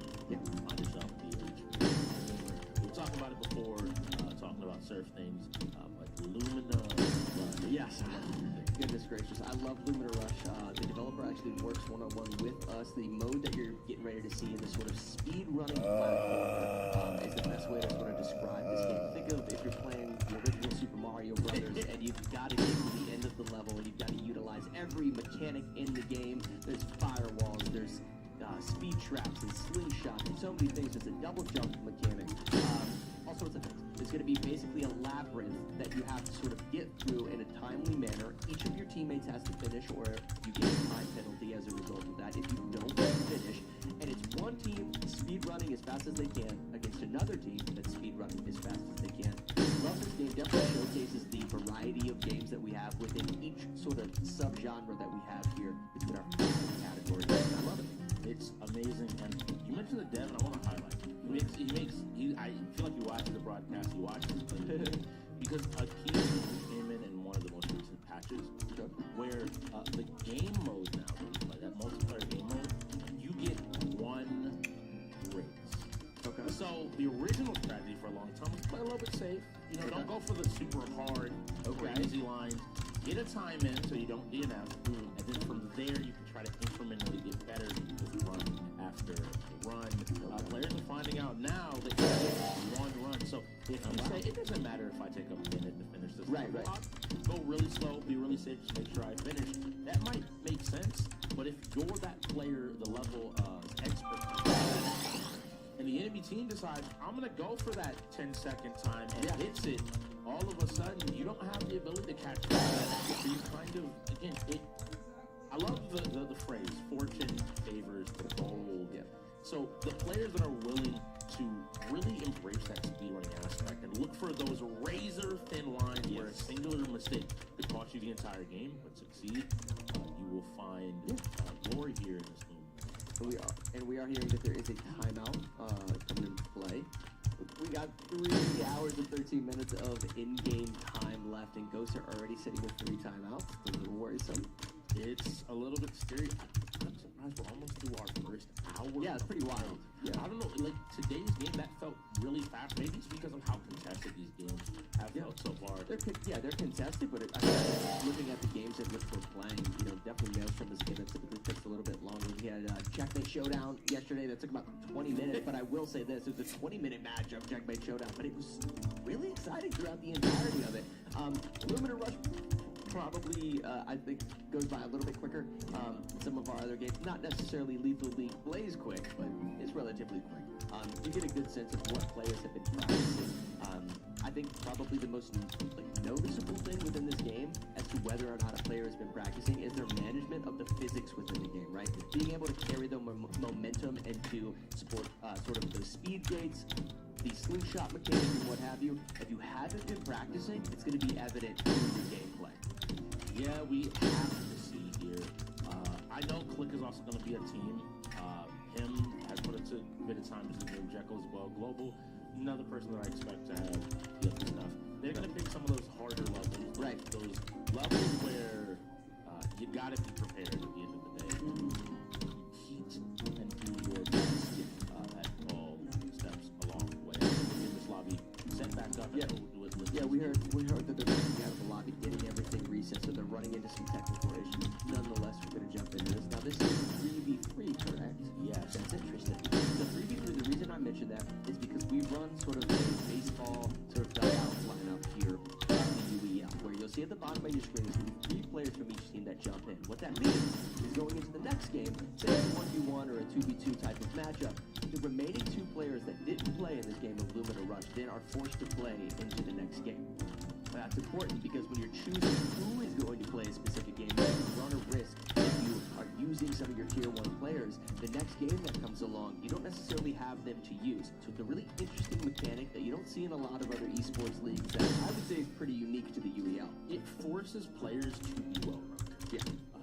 Other leagues would just go, okay, well, just send your best Halo player in to fight Sky all the time. Yes. Well, what happens when, in the same logic there of, well, send your best Street Fighter in to fight Jekyll?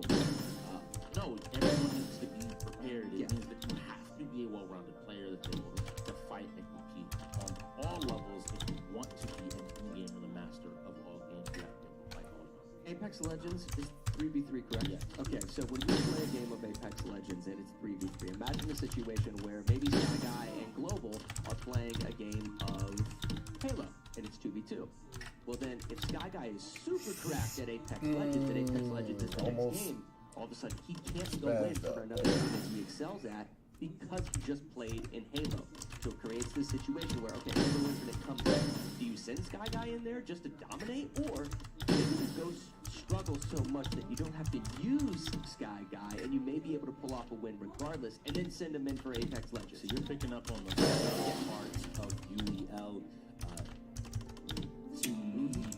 I want to see I don't. It's like Sky. it's like Element. And finger maybe realize drags that at the those end. could have not sent their strongest players in, but just instant replay where we take a look at what Sky was able to do. And you will see here. Oh, there we go. He's right up here. So this is killer as they're moving towards mid. He made early contesting the sniper. We see Sky very much early contesting the sniper. And finding Just looks at the dead body, picks up the sniper rifle, through the spawns, just really well, like sort of game sense by just checking where his opponents are spawning. The moment he went over there and peeked sort of that nest side, he knew exactly where they were spawning, pushed them, and as a result was able to pick up more kills. Now, it does look like our next game is Roller Champions, which is within our sports category here at the UEL. And this is obviously what I said, sort of a speed-running platformer. I know a lot of you guys are thinking, well, what does that look like? Well, you're seeing it right here on your screen. You have this little character that has sort of a double jump mechanic, and then you sort of have to use the abilities that are within the stage to traverse this labyrinth and get to the finish line. You can see that with some of these gravity wells, these jump pads. There's going to be slingshots and so forth that sort of erupt throughout this, but these players have to be careful not to hit those red walls. They hit those red walls, and their run is over. So, just like you saw right there on the right side of your screen, just struggling a little bit. You got Lucci on the left, trying to make his way up this gravity well. Can they get to the top of this map? Interesting map choice, because it does seem like both of these It's almost players like are I'm struggling just a punishing little myself. bit. Every time I clean it up and I get close to clearing, their angle as you move on the map. Right. So he would really want to go further I mess over, it up take the again. easy answer of this. Let's try not to using do the that gravity this to push time. up the other purple and blue from there. Wow. But his teammates managed to finish both Jekyll and him getting really good times on that level 318. I can tell you right now, 319. What did I just say? Is one of the maps that Click does like to play. They do like to pull that out. So The thing to note right there, though, is only one of Click didn't finish, and all 3 of Ghost didn't finish. Lumina is one of those niche games that I think players still haven't realized. It's based off your Just said it. I said I get It's not your close. strongest player that decides that game. Yes. The difference between a player not finishing and getting a 2-minute It's like I time, and a player finally finishing and get a 20-second it up. time versus a player that gets a 10-second time is huge. Yeah, So absolutely. if you're able just to make sure we can always take 20 to 30 seconds, and then just Oh, jeez. Gage got dropped down here, touched that wall. Lucci almost had it there. He realized it. He's going to go ahead and move over. Yeah. Touching that wall is super important because it enables sort of the teleport mechanic that you just saw Lucci attempt there. It's going to be difficult because you have to hit this tiny little chimney, if you will, at a specific trajectory in order to get up it from that teleport. Now, interestingly enough, on the click side, you see Global here playing in wide view. He's trying to get to the top of this map while playing in this wide view. It's very interesting. You don't see that super often, but I kind of like it. It's awareness to me that I realize that I don't necessarily remember this level. Let me take a big picture. He's trying for the cheeky little skip here. When you just go on over to that far right side, continue to move. Again, sometimes when you just want to finish, you don't necessarily need to go for that crazy stuff. You had a little bit of time. Oh, wow. Global finishes with barely any time. 50 seconds. You might have heard it at home, but Global finished with a fraction of a second left on the clock, so he was able to do that without receiving the penalty time for not finishing. That's kind of why he popped off there just a little bit prior to the end of that. That was 320. Let's see what the next map we're going to be getting out of here. 110. So going back some of the earlier levels, it looks like. So it seems like some of the players may need it. You know, just stating the obvious. Yeah, that's one of the things. So these earlier levels, you'll see that you don't have those same purple mechanics. You're just going to have the blue extra jumps. So until you touch the ground, you get an additional jump. This means I like the idea here from Lucci. Lucci, instead of just immediately running, is looking and reading the level. Realize what he's done. He's using the far out view that we saw last time to get over here to the edge and to be in a position to finish up this game. Go straight up there and get in. Nice 18-second finish there, making sure that his team has something on the board. Global now moving down. You didn't know that he had to jump to the right. That's one of the advantages of that zoomed out view. You can actually see exactly what the finish was. All he had to do was sort of drop down to the right. This looks like him is going to finish as well. Ooh, a nice 8 seconds. They need to communicate that, though, to Global. Let him know. You know, the coaches, the other players, they've got to be able to tell him as to what's going on. He missed the drop to the right side of the stage. Hopefully he gets a finish here. Because him is feeling comfortable. He's feeling comfortable. All right, did Global finish? He did. Okay, Global did end up finishing. Solid effort there. Man, the difference in time is, you know, the difference in terms of the skill set and talent of these players. And we're talking about some of these players finishing in 7 seconds versus 18 seconds. Finally. I mean, that's quite a shaving off of the time, if you will. And a lot of this is going to come down to, obviously, guys, at the end of this, there's been a lot of time penalties for certain players that didn't finish, but we're going to tally up the total time it took to finish these levels, and whoever did them quicker is going to be the winner. We have to see here. Doing a good job. Now, 122, 120. Is she home?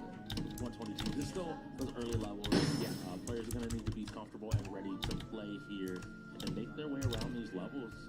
And it's not so much even about finishing and these earlier difficulty levels as much as it is being the faster team, right? So that's kind of what you're seeing here. This is Lucci on the left, playing in that wide angle, that wide lens view, and you got him on the right side, sort of popping off a little bit. He's sort of feeling himself alive through this stage. He finished so quickly. He's going for a faster run here. Going for that jump, hitting those blue walls. Unfortunately, he died. That's going to sort of kill that run. A little bit. Just get that the start. Yeah, luckily he's gotten that time in, so I think he's just taking it. That's good. It's a good beat through and to complete the entirety of the level. It's really interesting here to see what they're able to do. Lucci getting the time in there. I like to see it. I like to see him finding that opportunity to get a little bit better.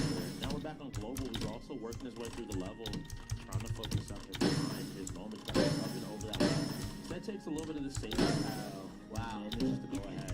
You can see the exhaustion when he finished, when Global finished there. He was shocked he was able to actually get a finish in, and unfortunately, though, Pop. Jekyll won that level, by the way, by 0.02. Wow, 0.02 seconds. That's going to be another click of victory. Having some fun here. You were mentioning the top of the level. Again, Global Rush is one of those games that is difficult. Because again, it is I believe it's a PC as well.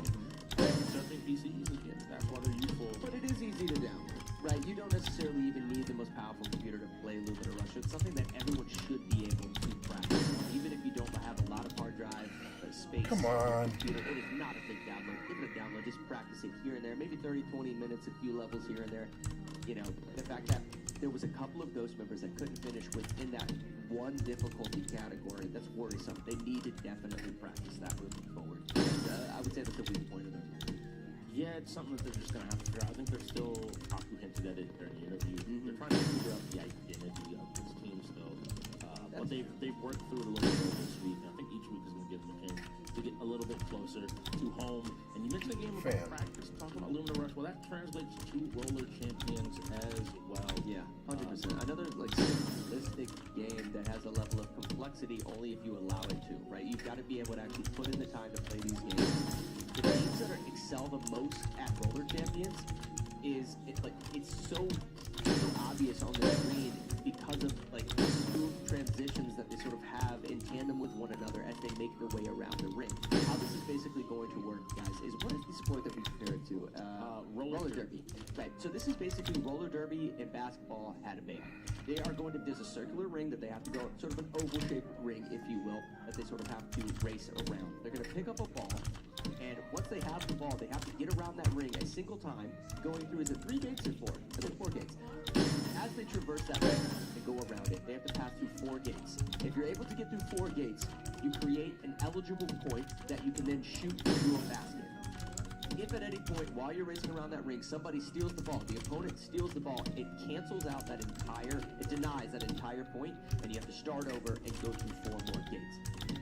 It's easy though to sort of, I guess, lose track of where your opponents are as you're sort of racing around this ring. They're going to be on roller skates, trying to get around it as quickly as possible. Their opponents are going to be trying to check them, shoulder check them, tackle them, all sorts of uppercut them, and so many other mechanics within this game in order to knock that ball out. The important thing, passing to your opponent, trying to stay out of the way, weaving, and maintaining your momentum is the big thing. There's glass sort of siding on the edges of these rings that you have to be able to go up and then gain speed coming down them in order to maintain that momentum, that speed to get around the ring as quickly as possible. It's a little bit interesting. I want to see how much time these players have put in to be ready to play this game. This isn't one of those games I feel like a lot of people immediately gravitate towards. Haven't really put in too much time. It'll be interesting to see. There is one play that we don't see too often, which is you can actually go around the ring. That's correct. If you do, you get essentially 2 extra points each time you go around. Game ends in 5, so 1 point for 1 lap, 3 points for 2 laps, and if you make 3 laps, successfully get around, you can instantaneously end the game. As long as the ball doesn't get denied, as long as the ball doesn't get blocked, like goalie play. So it'll be interesting to see. I want to see the team play. I want to see people using each other for speed boosts, right? Using each other as outlet passes. I think that there's a movement between which is, hey, you know, it's almost going back to college football, which hopefully it's on today. It seems like every time we cast, I feel like NCAA always rolls. Yeah, there's certain games that almost never roll, but I can't really complain about that. I've casted over a few Halo matches now. We got 2 seconds. Yeah. What game, now the Halos roll, what game do you want to see today? You know, I obviously lean shooters, so like watching Rainbow Six Siege would be a ton of fun. But honestly, probably NCAA. I just really enjoy watching it because there tend, a lot of people, even if they're not super experienced within the sports category, most people have played Madden at some point. It's quite literally been the only NFL game pretty much since NFL 2K5, way back in the day. It's been the only serious NFL simulator. So everyone's played Madden at some point. Same developers of Madden have made college football. So everyone understands it to some degree. As a result, we actually get a lot of really good matchups. It creates a ton of excitement. So yeah, I kind of want to see NCAA, to be honest. It'll be a lot of fun again. Big Bad MJ Pop. Him's been showing off a little bit global. We can get a run back of that 2K game in NCAA. That would be a little bit of fun. Yeah, go ahead and see. I gotta agree with you. If I'm looking for one game today, one game. You already hit on Rainbow, but that's more because I want to see Killer kind of do some work.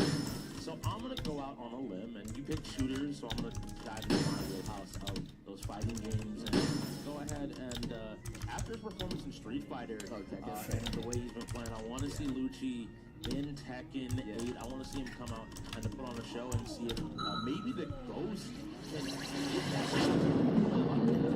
I don't know what's wrong. It's like I sabotage myself. I'm gonna wrap it up after this, though. And it came down to a singular hit between Paku, and Jekyll. Yeah, and Jekyll had to go through 4 players by himself. That was a great moment for Jekyll. I think he's going to look back at that and just smile.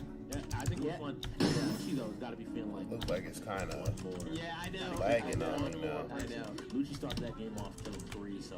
How ironic, though, that the Tier 1 players both excelled so much in that classic fighter, right? It's really showcasing why they're in that Tier 1 spot. Really interesting. I'm excited to see what they're going to do.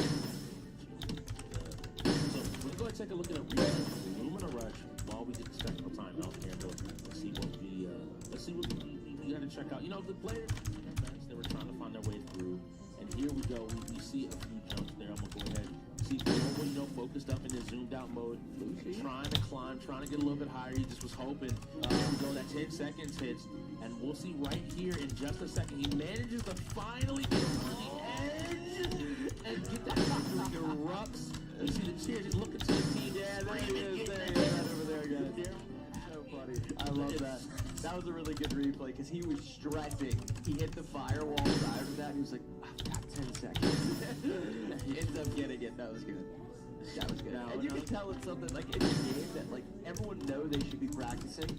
Maybe you do, maybe you don't. But when it lands on game day, it's like, oh no. From personal experience, I can tell you that. I can do almost until I feel comfortable. And then you sit down in this building, that stage, and you start playing, and all of a sudden it's like, and then you make a mistake, and you're like, yeah, 100%, 100%.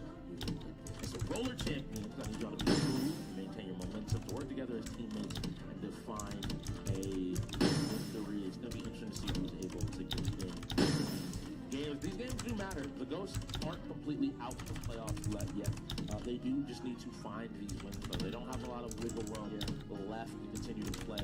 Well, if they don't play the roller champions relatively well right here, I think it's a matter of them just needing to be disciplined to play the less, like, sort of popular games within the public eye. That tends to, you know, be a pattern amongst the lower tier teams within the UEL. Is, you know, everyone's played NCAA. Great. What about the lesser popular sports games that, you know, they do have their smaller fan bases of really passionate players? You gotta also be willing to play those too, or else you are not the ultimate end gamer, right? You have to be super well-rounded to be willing to play these other games. Roller Champions being one of them. I'm just going to go out on a limb here. Killer looks insanely comfortable, skating backwards on his roller skates. And these are sort of some of those glass walls that we just talked about, guys. Something you're going to see super often is sort of a serpentine pattern players are going to be sort of skating in as they glide up this glass and come back down, maintaining a sense of speed at which it is very difficult to sort of keep up with.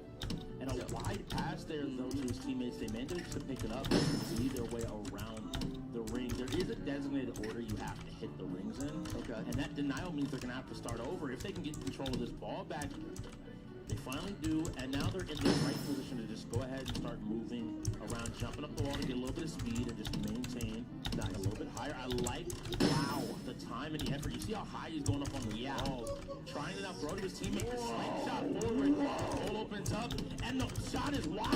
If two players can touch this, they will go ahead and stop this goal from going in. Another wide shot. Oh, nice. Because, yeah, something I do want to know, Killer right there, in order to get that last gate and get that eligible point on the board, he passed it to his teammate at the apex, the peak of his glass, sort of like surfing, if you will, right? At the peak of his wall climb on the glass to where his teammate was able to come down the glass and they get a goal. That's Global throwing the basket through it. Oh my God, throwing the ball through the basket, I should say. Solid point by Global, starting to feel himself. Scary moment there where Sky did a fall with the ball, managed to get it. And it cleaned up the people chasing Global, so they had a nice easy shot. Taking good play from both sides. Yeah, and they definitely have a great understanding. Like I said, in order to pass the ball to your teammate at the peak of his wall climb, and then come down the glass with it full speed, I mean, the timing of that was beautiful, and it just goes to show that they have a really good understanding of the game. Look at the way they're actually Hit that MJ trying to say, I got a game as well. Wow. Ends up getting tackled there, but I like the idea. He feels confident to control this ball. That's MJ missing the tackle. But if he can keep his teammate able to move forward here, nice hit there. I love to see it. And this is a strategy we see very often. You have one specific player that maybe is super comfortable on those roller skates, and the other players are just simply trying to defend them with shoulder checks, uppercuts, and so forth, while that one really good player continues around the ring. We're seeing a little bit of that from Ghost, but a lot of it from Click. Click works more in tandem with one another. Both, all of them are sort of skating at the same sort of potential, the same sort of skill level, if you will. And they've got to be careful. They're about to get this goal in. Let's see if he can pick up this ball. Turns around. Shoots it backward. Shoots the J and gets it. That's Global with 2 points on the board. Wow. You'd have thought we were watching Pop on 2K right now. Not the case. This is Global on Roller Champions with the turnaround pivot shot. Solid game coming out of him. This is a good moment for him. I think he sort of needed this. I think he sort of needed this. Yeah, after that 2K loss, I think it was a little bit rough. Street Fighter a little bit rough as well. I think it's good to just get a chance to be almost predicting the ball's trajectory there, getting away with it. That MJ now moving. He has control of the ball. They're trying to get a hold of it, and they just can't find the tackle. Solid passing. Oh, but he does get checked. He drops the ball, and now they've thrown it down the ring. Let's see if he can pick this up. Wow, just great sort of placement. Just body placement. Oh, goodness gracious. Oh! Tackles him and steals the ball right out of the air. Did he get the pass off? He didn't. It's the big thing. Pop trying to get some movement going, but it feels like Click are just swarming. Every single one of these hits is knocking them down and dealing a little bit more of this damage. Yeah. Their ability, their placement on this court right now is exceptional. They're definitely playing at a more technically high level, I would say, but it doesn't mean that goes to sort of out of this game by any means, because there's always a chance. They just got to get those serpentine patterns, got to get that speed, get that momentum, but whoever has the ball has to be getting protected by those other 2 teammates. Taking a look at Killer here. Look at how high he's getting on the glass, coming down the glass with the speed of Sonic the Hedgehog. Just flying around this rink right now. This is it. They're trying to get this 3-point shot. The 3-point shot went over. He's going to shoot it. And he gets it. That's going to be game. Click taking on another win, going up 1-5. Global getting 2 more shots. Killer getting the last one to finish this thing out. It's an amazing play. I like the commitment there, realizing you heard the call saying, hey, there's 3 behind you, Killer's ahead of you, looking and realizing, wait, we can just go for 3, close off this game. Required really good team planning, really good awareness, the ability to play off it in a moment, just switch your game plan and pivot. And pivoting is going to be important because now these players have pivot, star, draft, 2. I'm really interested in hoping we get a chance to see this get played, one of my favorites. Yeah, StarCraft 2, we don't see necessarily super often. It's a game that I would say has a steep learning curve, so I think more often than not, a lot of people for this game. Is this something that we see potentially played here amongst these 2 teams? I'm going to go out on a limb here and say that we don't, but who knows? If I'm being honest, I kind of have to agree with you. The roller champs player, we're going to go take a look at that. But while we get into that, I know there are players on the side of the field who play it. Here we go, that pass up the wall. Oh my god, that was the pass. Yeah, that was nuts. He's gone. Like at this point, you're trying to catch up. You see how far? You see how far ahead of everybody he got after that pass? He realized that his teammate was at the apex, the top of that wall line, passed it to him, so he came down at a speed at which he just left everybody in dust when he came down. He was able to follow up whatever came next and still make sure the team solidified the point. But I know OCL is playing a good bit. I was talking with Baki last week. Baki was saying that he was excited. He was willing to try to play StarCraft. Yeah. So I know that people have touched the game, but I also know that they might not necessarily want to go ahead. Unfortunately. Just maybe some time thing. If you know Click, you know that Sky plays, Killer plays, Jekyll plays. Him and Global are also solid as well. Like everybody on the team I know plays StarCraft, and if you kind of recognize that, I would. Yeah, I don't think the play something interesting, but I mean the setup is taking a while. They might actually go into. I think this plays into Click's favor. You know, they do have have, a couple shooters on their team, but someone like Jekyll, I think Jekyll is definitely standing out as a player to be similar to the same way that Bubbles does. I think they're very similar in the way that they play games and the way that they go about thinking of the league in general. They're very well-rounded, but they tend to tackle the games that nobody else wants to, right? And learn the games that nobody else wants to. That's sort of their secret weapon, and may be a reason that we see Click right behind the Reapers in this North Division. I think that's a good call. I would love to see StarCraft though. It's always really fun, and I know OCO. I chatted with him a little bit. He's been wanting to show off a little bit. So maybe it's the opportunity, and maybe they go in here and play and show off, okay? And then Big Bad Ninja's going in as well. So probably we're gonna see this sit out here. Interesting. Before we get started, guys, don't forget on December 3rd. This is Tuesday, December 3rd. The Michigan Paladins are actually putting together a fundraiser for the Be a Friend project, which tries to raise awareness and spread kindness in order to help the youth community. Definitely try to get a little bit of that spotlight on some of the problems we have with bullying, going on. Okay. Seriously. Oh man. December 3rd. Really looking forward to it. I'm excited. All I want to do is clean the screen. That's it. And just join some good times. Yeah. Listen, we're playing video games. What better vessel to sort of like spotlight and showcase, some of the kindness that we want to spread amongst the youth in video games. Everybody, no matter what age no matter what your age is. I mean, listen, Strix and I are now in our 30s, right? But we were also playing GoldenEye on N64. GoldenEye, that's we were playing GoldenEye on 64. See? They know. So it's crap like that. Come on. Oh. Even funny. every time I play GoldenEye, the dive off the first level and get to the dam, and you just gotta hit the. I know. They don't know about it. Classic. Nonetheless, we got people of all ages within the UEL, but definitely, video games are something Let's that clean it up again. regardless of what age you are. So show up for that again, guys. Tuesday, December 3rd, Be a Friend Project. And it does look like we are getting into it, followed by some Dragon Ball. Oh my Fighters. gosh, yes. First up is going to be some StarCraft 2. So let's go ahead and see what everyone is able to do. So this is going to be Lucci going ahead and getting started and doing his best to get the build going. And we see him here. Let's clean it up. Some of these probes. So the way StarCraft works, it's a game of armies and fighting.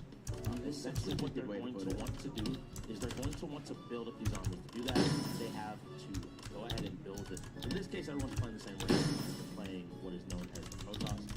They're building these pylons. You see Jekyll here also completing a few forts. This is where he's going to get tired.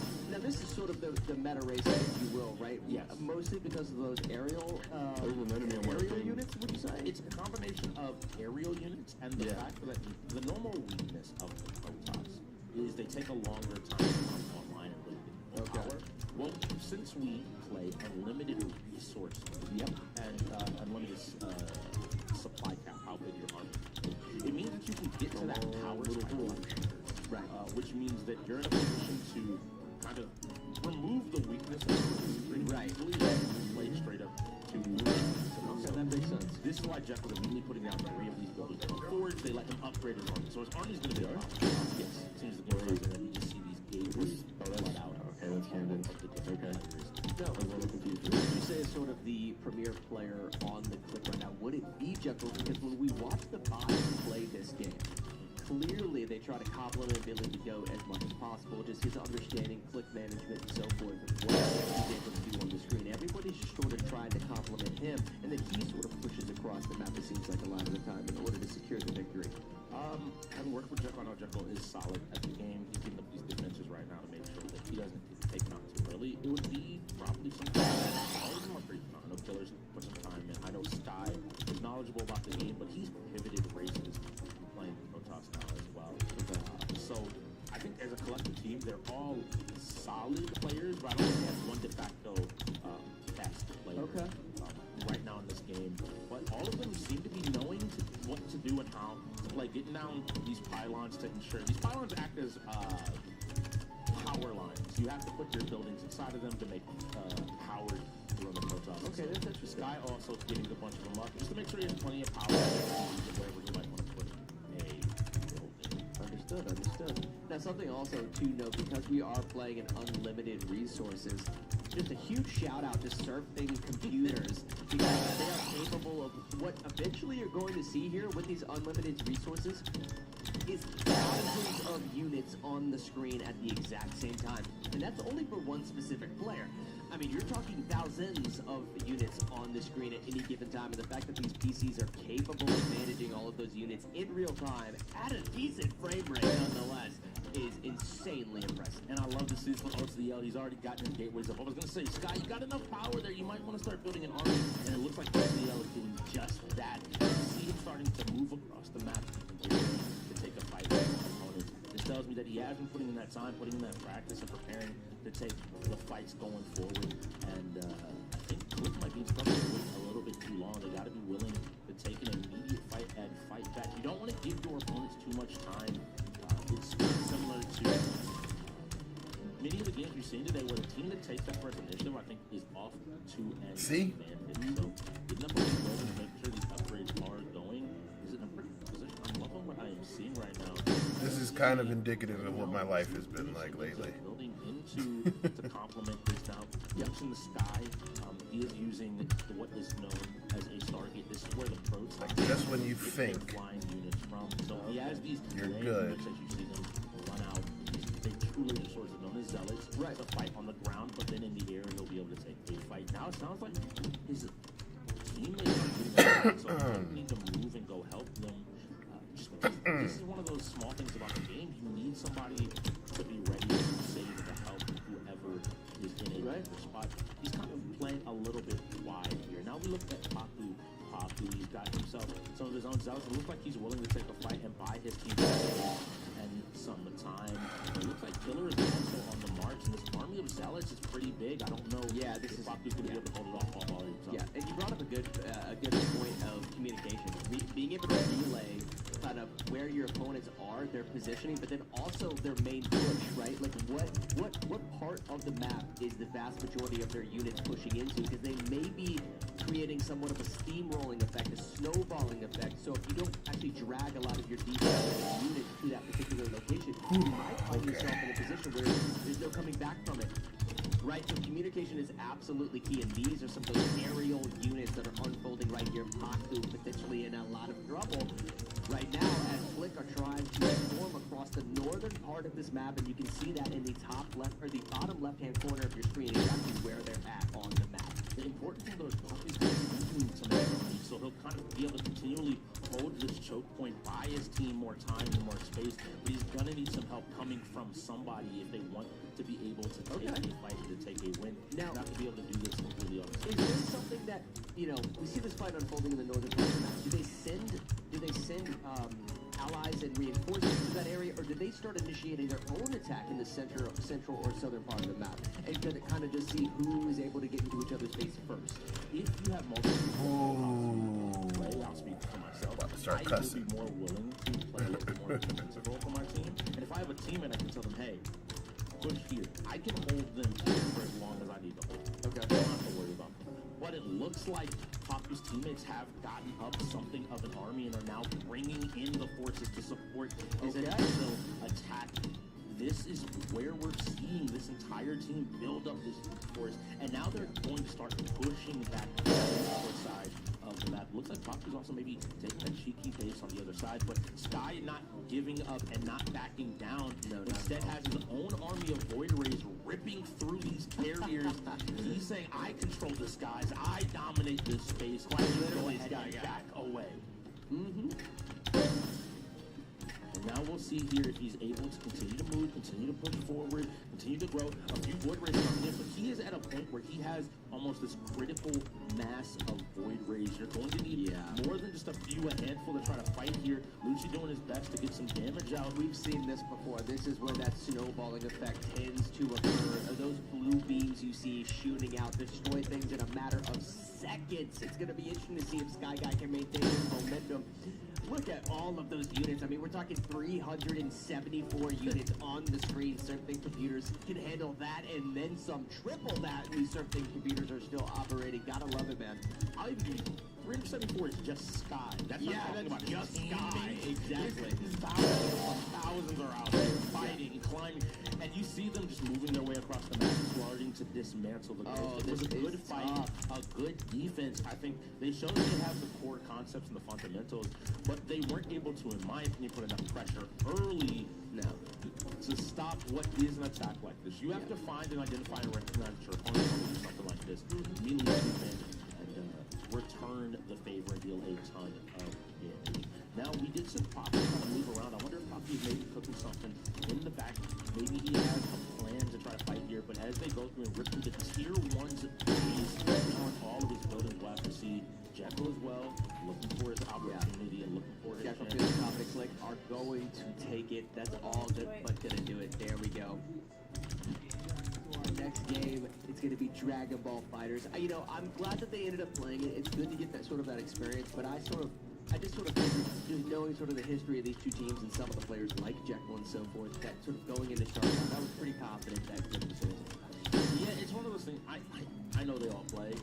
It was a good fight. I feel like OC Poppy definitely showed me some stuff. Lucci as well. Okay. And Big Bad was helping him. They all seem like they played Starcraft. Yeah. That is the first thing that I have to say in this league that is at least showing me you touched the game. Yeah. If you haven't touched the game, it's very clear that you haven't played the game, and that We see that with some of the younger players. Some of the younger players, Can I please not mess up anymore and just clear the thing on screen? You know, GoldenEye, StarCraft 1 was also playable on the N64. So again, it's closer to our age range and our group of gamers. Wait, StarCraft 1 was on an N64? yeah. So we got AB. I gotta check that. He was playing on the Atari. Yeah, it's really funny. He always wants to try to act like we're the old ones in the First off, screen. Hold on. Wait a minute. KB was playing Atari. I was. Yeah, exactly. the little one stick that you had, the little red button on top. Oh yeah. It's amazing, but again, it's really fun. I think the Click have shown a good amount of coordination. I like for teams to do a broader view and maybe something, so I'm going to give them the same criticism I always do, which is y'all still are betting on surviving long enough in the game for that war. Yeah, 100%. Now, you brought up a good point. It seems like all of them at least play it. I can't necessarily say that for games like Rush. And we've also seen some of the players, you know, to his credit, he dominated where he needed to, but Sky Guy, for instance, was very sort of introductory level gameplay when it came to Street Fighter, just simple jabs, low chips, and what have you. So, but that's the thing about the UEL. We have 33 different games on our wheel. You have to be the most well-rounded gamer in the world in order to compete here and to take home a championship. Click have been excelling. They're right behind the Reapers, which are in the #1 spot of the North Division. Then you got Click right behind them. So there's nobody to secure their playoff position, but nonetheless, they're looking really impressive today. It's really interesting. I think this is going to be their 8th game. They've got not a lot of time left to make sure they secure that spot, so they're going to want to go ahead and take those wins. They have to see who they're going to go ahead and take. Now, it does look like Click is going to go ahead and full send into this game. What do I mean by that? They're saying Jekyll and Global Figure. Him has also been someone that's been playing fighting games, but quickly gotten up to speed. So this to me says, hey, we really want to make sure we secure this.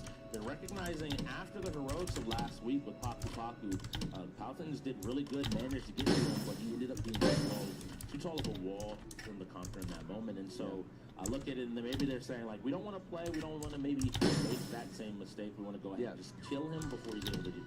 Yeah, it's interesting seeing both the tier 1s and tier 2s that are jumping into this game. Clearly, if those players dominate in that facet, then go ahead and send them in. Dragon Ball Fighters, though, in terms of just being able to chip a little bit of damage My brain, I messed up on that one. Just because of the simplicity of the combo inputs. You can basically press one button quite a few times and get out a full screen combo. Now, in order to manage the complexity of the game, there's a very, very high ceiling of skill within Dragon Ball Fighters that you have to be able to get those directionals, jungles, and what have you. timing, finding that window of opportunity. So there definitely is a ceiling of skill. But at an introductory level, you can find damage on your opponent with a few simple button inputs. It would have been interesting to see maybe, you know, a tier 5 jump into this. Yeah, it really is funny and interesting. I think they're both making the same number. Let's realize tier 4s with their 1 and their 2s. Yeah. Now, if I'm being a little bit credit, funny enough, I think is overall probably the best Dragon Ball Fighter player in the lobby. We'll have to see. I thought you were going to say in the league. He is definitely up there. Okay. All right. And definitely challenged there. And the round starts with him going out and getting a ton of damage on the Lucci. Lucci playing the counter. So on the right side of the screen is going to be the Ghost. On the left side are going to be the health bars of the Click. Everybody in this game plays one character with one health bar, and you have to live. And he was ready for the 2H. Unfortunately, that's different. Wow, that shows. Yeah, jumped into the zoning tool in order to carry the combo forward. Not going to make that much of a difference, though, because he's getting blasted into another stratosphere right now. From him, only a few hits left, and that's going to do what doing. We need the 2H. Got a little bit of damage out, but it looks like we're going to be moving on to the next player. Pop now. Pop now, and it looks like that we do have possibly some software. Dragon Ball Fighters is a temperamental game, is what I'm saying. Temperamental game at the end of the day. We'll have to see what all is happening. We'll get it set back up and jump back in. Die by the Blade, another fighting game coming up right after this. Yeah, Die by the Blade is super unique.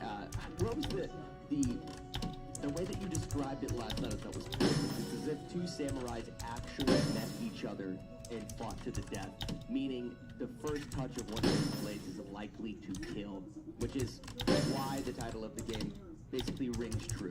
Yes, it's so fun to me because I'm a fan of those movies. You see the black and white, you see the paper screen doors, and you just see two people, hands on their sword, waiting, they're looking, and in a single strike, one of them falls. Now, we play with 2 lives, so I always like to make the joke. You make it to the sequel at the very least. You make it to the sequel. You don't Did get Tom one. Cruise ever get a sequel? Man, you know, they don't want to talk about that. They don't want to talk about the classics. But they get the opportunity, and there's a ton of different weapons. We always see the normal katana. We're going to be having a tech timeout as well, so no worries there, no worries. To make sure everything's good to go. But they move through this, and you have to find your hit. And the game is so much more simplistic than all the other fights. Right. There is rolling to the side and back. There is deflecting your opponent's strike. Right. And there's swinging your strike. Yes. And all of that is managed by stamina as a whole. And so it takes this idea of, are you paying attention? Is your attack high or low? Right. Is your attack in the middle? What are their tendencies? And then this game emerges of you really staring down your opponent and like, oh, what are they going to do? Yeah. Find that moment to strike. See.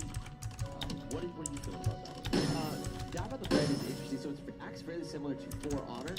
For any other fans out there of that specific Ubisoft title, in the sense of you can actually swing at your opponent using an overhead, a side-swiping swing, or sort of an underthrow swing, if you will.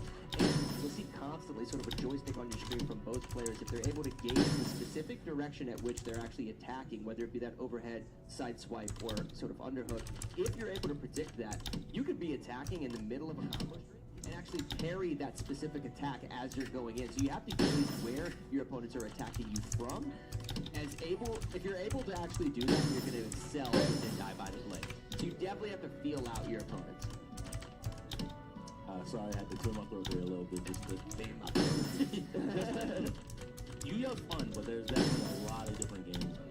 Yeah, I mean, listen, within our fighting category, within our racing category, not any one racer is a lot like, the only ones I would probably compare would be like Formula 1 to Forza.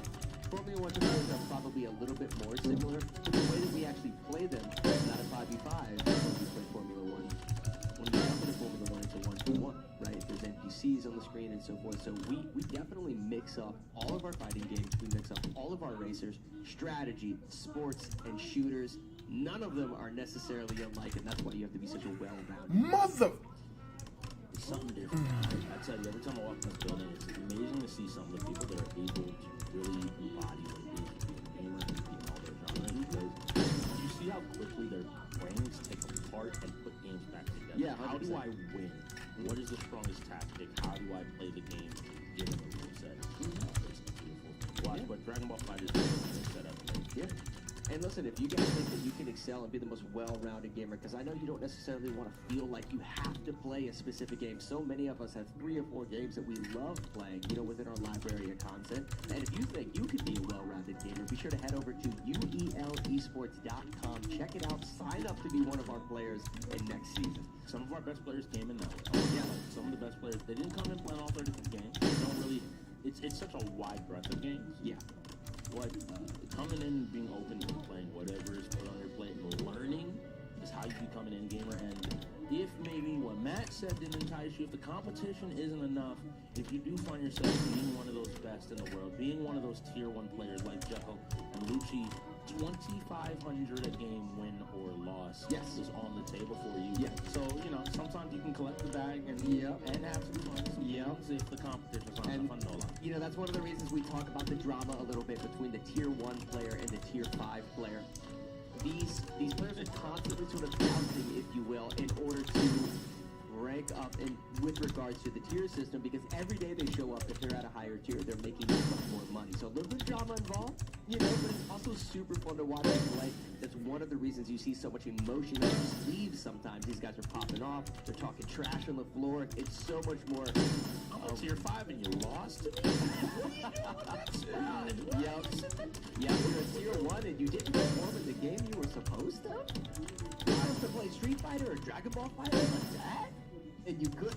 Sometimes, Let me go ahead and take your spot. Go ahead and step on back. Go ahead and sit on back. It's really interesting, and it's a ton of fun. And I think that highlights part of all the fun of the as much as that is going on.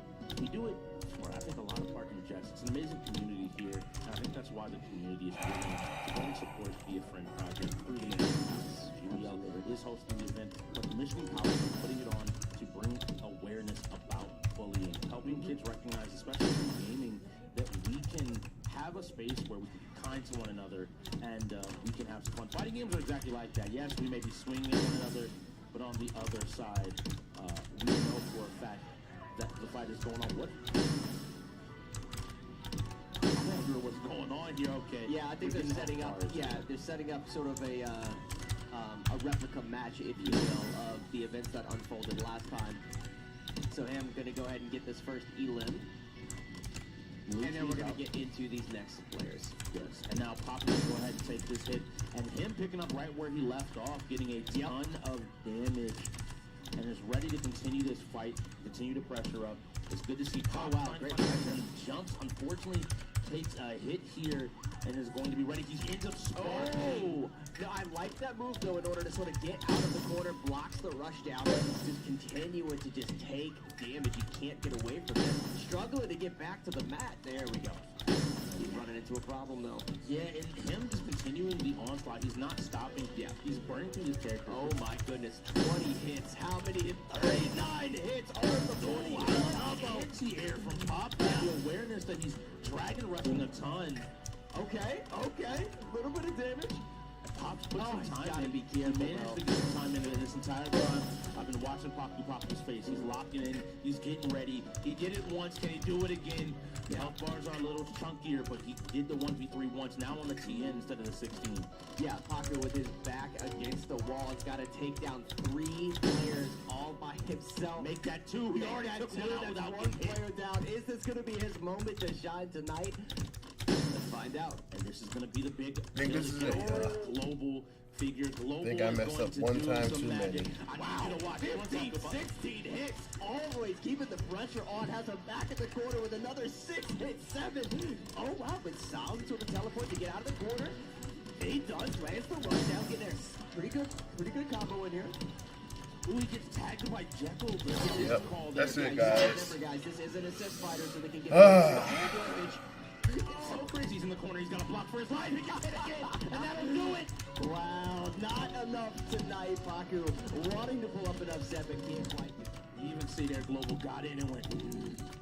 not on him. He managed to go ahead and close out that game. Yeah, great showing there by the Click.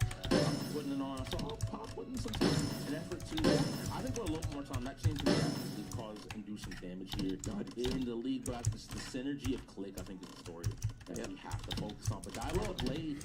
All right, so like I said, as we're wrapping up, man, because we're about to head out of here for the night. Tomorrow we'll be streaming in the morning with our Overwatch crew, and then we have our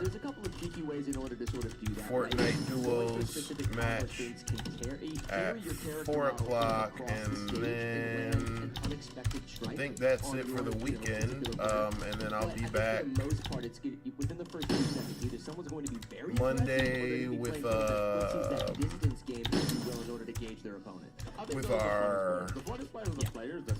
Smash Brothers practice. They're not worried about anything else. They're not scared. They're not nervous. It's night. You know, I'm going, hitting my go button. Gonna be quiet on Tuesday. Wednesday, probably do some streaming. Thursday, we have our Smash Brothers match. Friday, I think we are off on Fortnite, so I'll probably come and do some other stuff. And then the Wolfpack Esports Challenge starts next Saturday. So yep. All right, y'all. It's really fun. I hope that we get to see them. That's one of the things that I've started to love. Even the non-fighting game players. Shout out to everybody who's kind of sitting and watching with us. I didn't see many other questions, so I just kind of zoned in with the. Fighting games aren't just Street Fighter. I just kind of zoned in with what was going on here. Like I said, gonna definitely have some more cool stuff to announce soon. But yeah, we're gonna go ahead and call it. Just hanging out here. Like I said, we were supposed to do our Friday fight night, but gotta make sure we get our stretches. Make sure we were going to do our Friday fight night, but like I said, that didn't happen. So I think I'm going to go home and relax. Now remember, guys, after we go into halftime, so I will see y'all the fact that Clicksort has tomorrow. Timeouts to play with. All right, y'all be safe. Have a good night. How well organized they are. I don't Take necessarily care. know if there's a specific player on their team that's sort of emerging as a leader, if you will, but I think all of them just work really well in tandem with one another. Yeah, it's their most impressive thing. I think they're going to need that. Looking at the Reapers.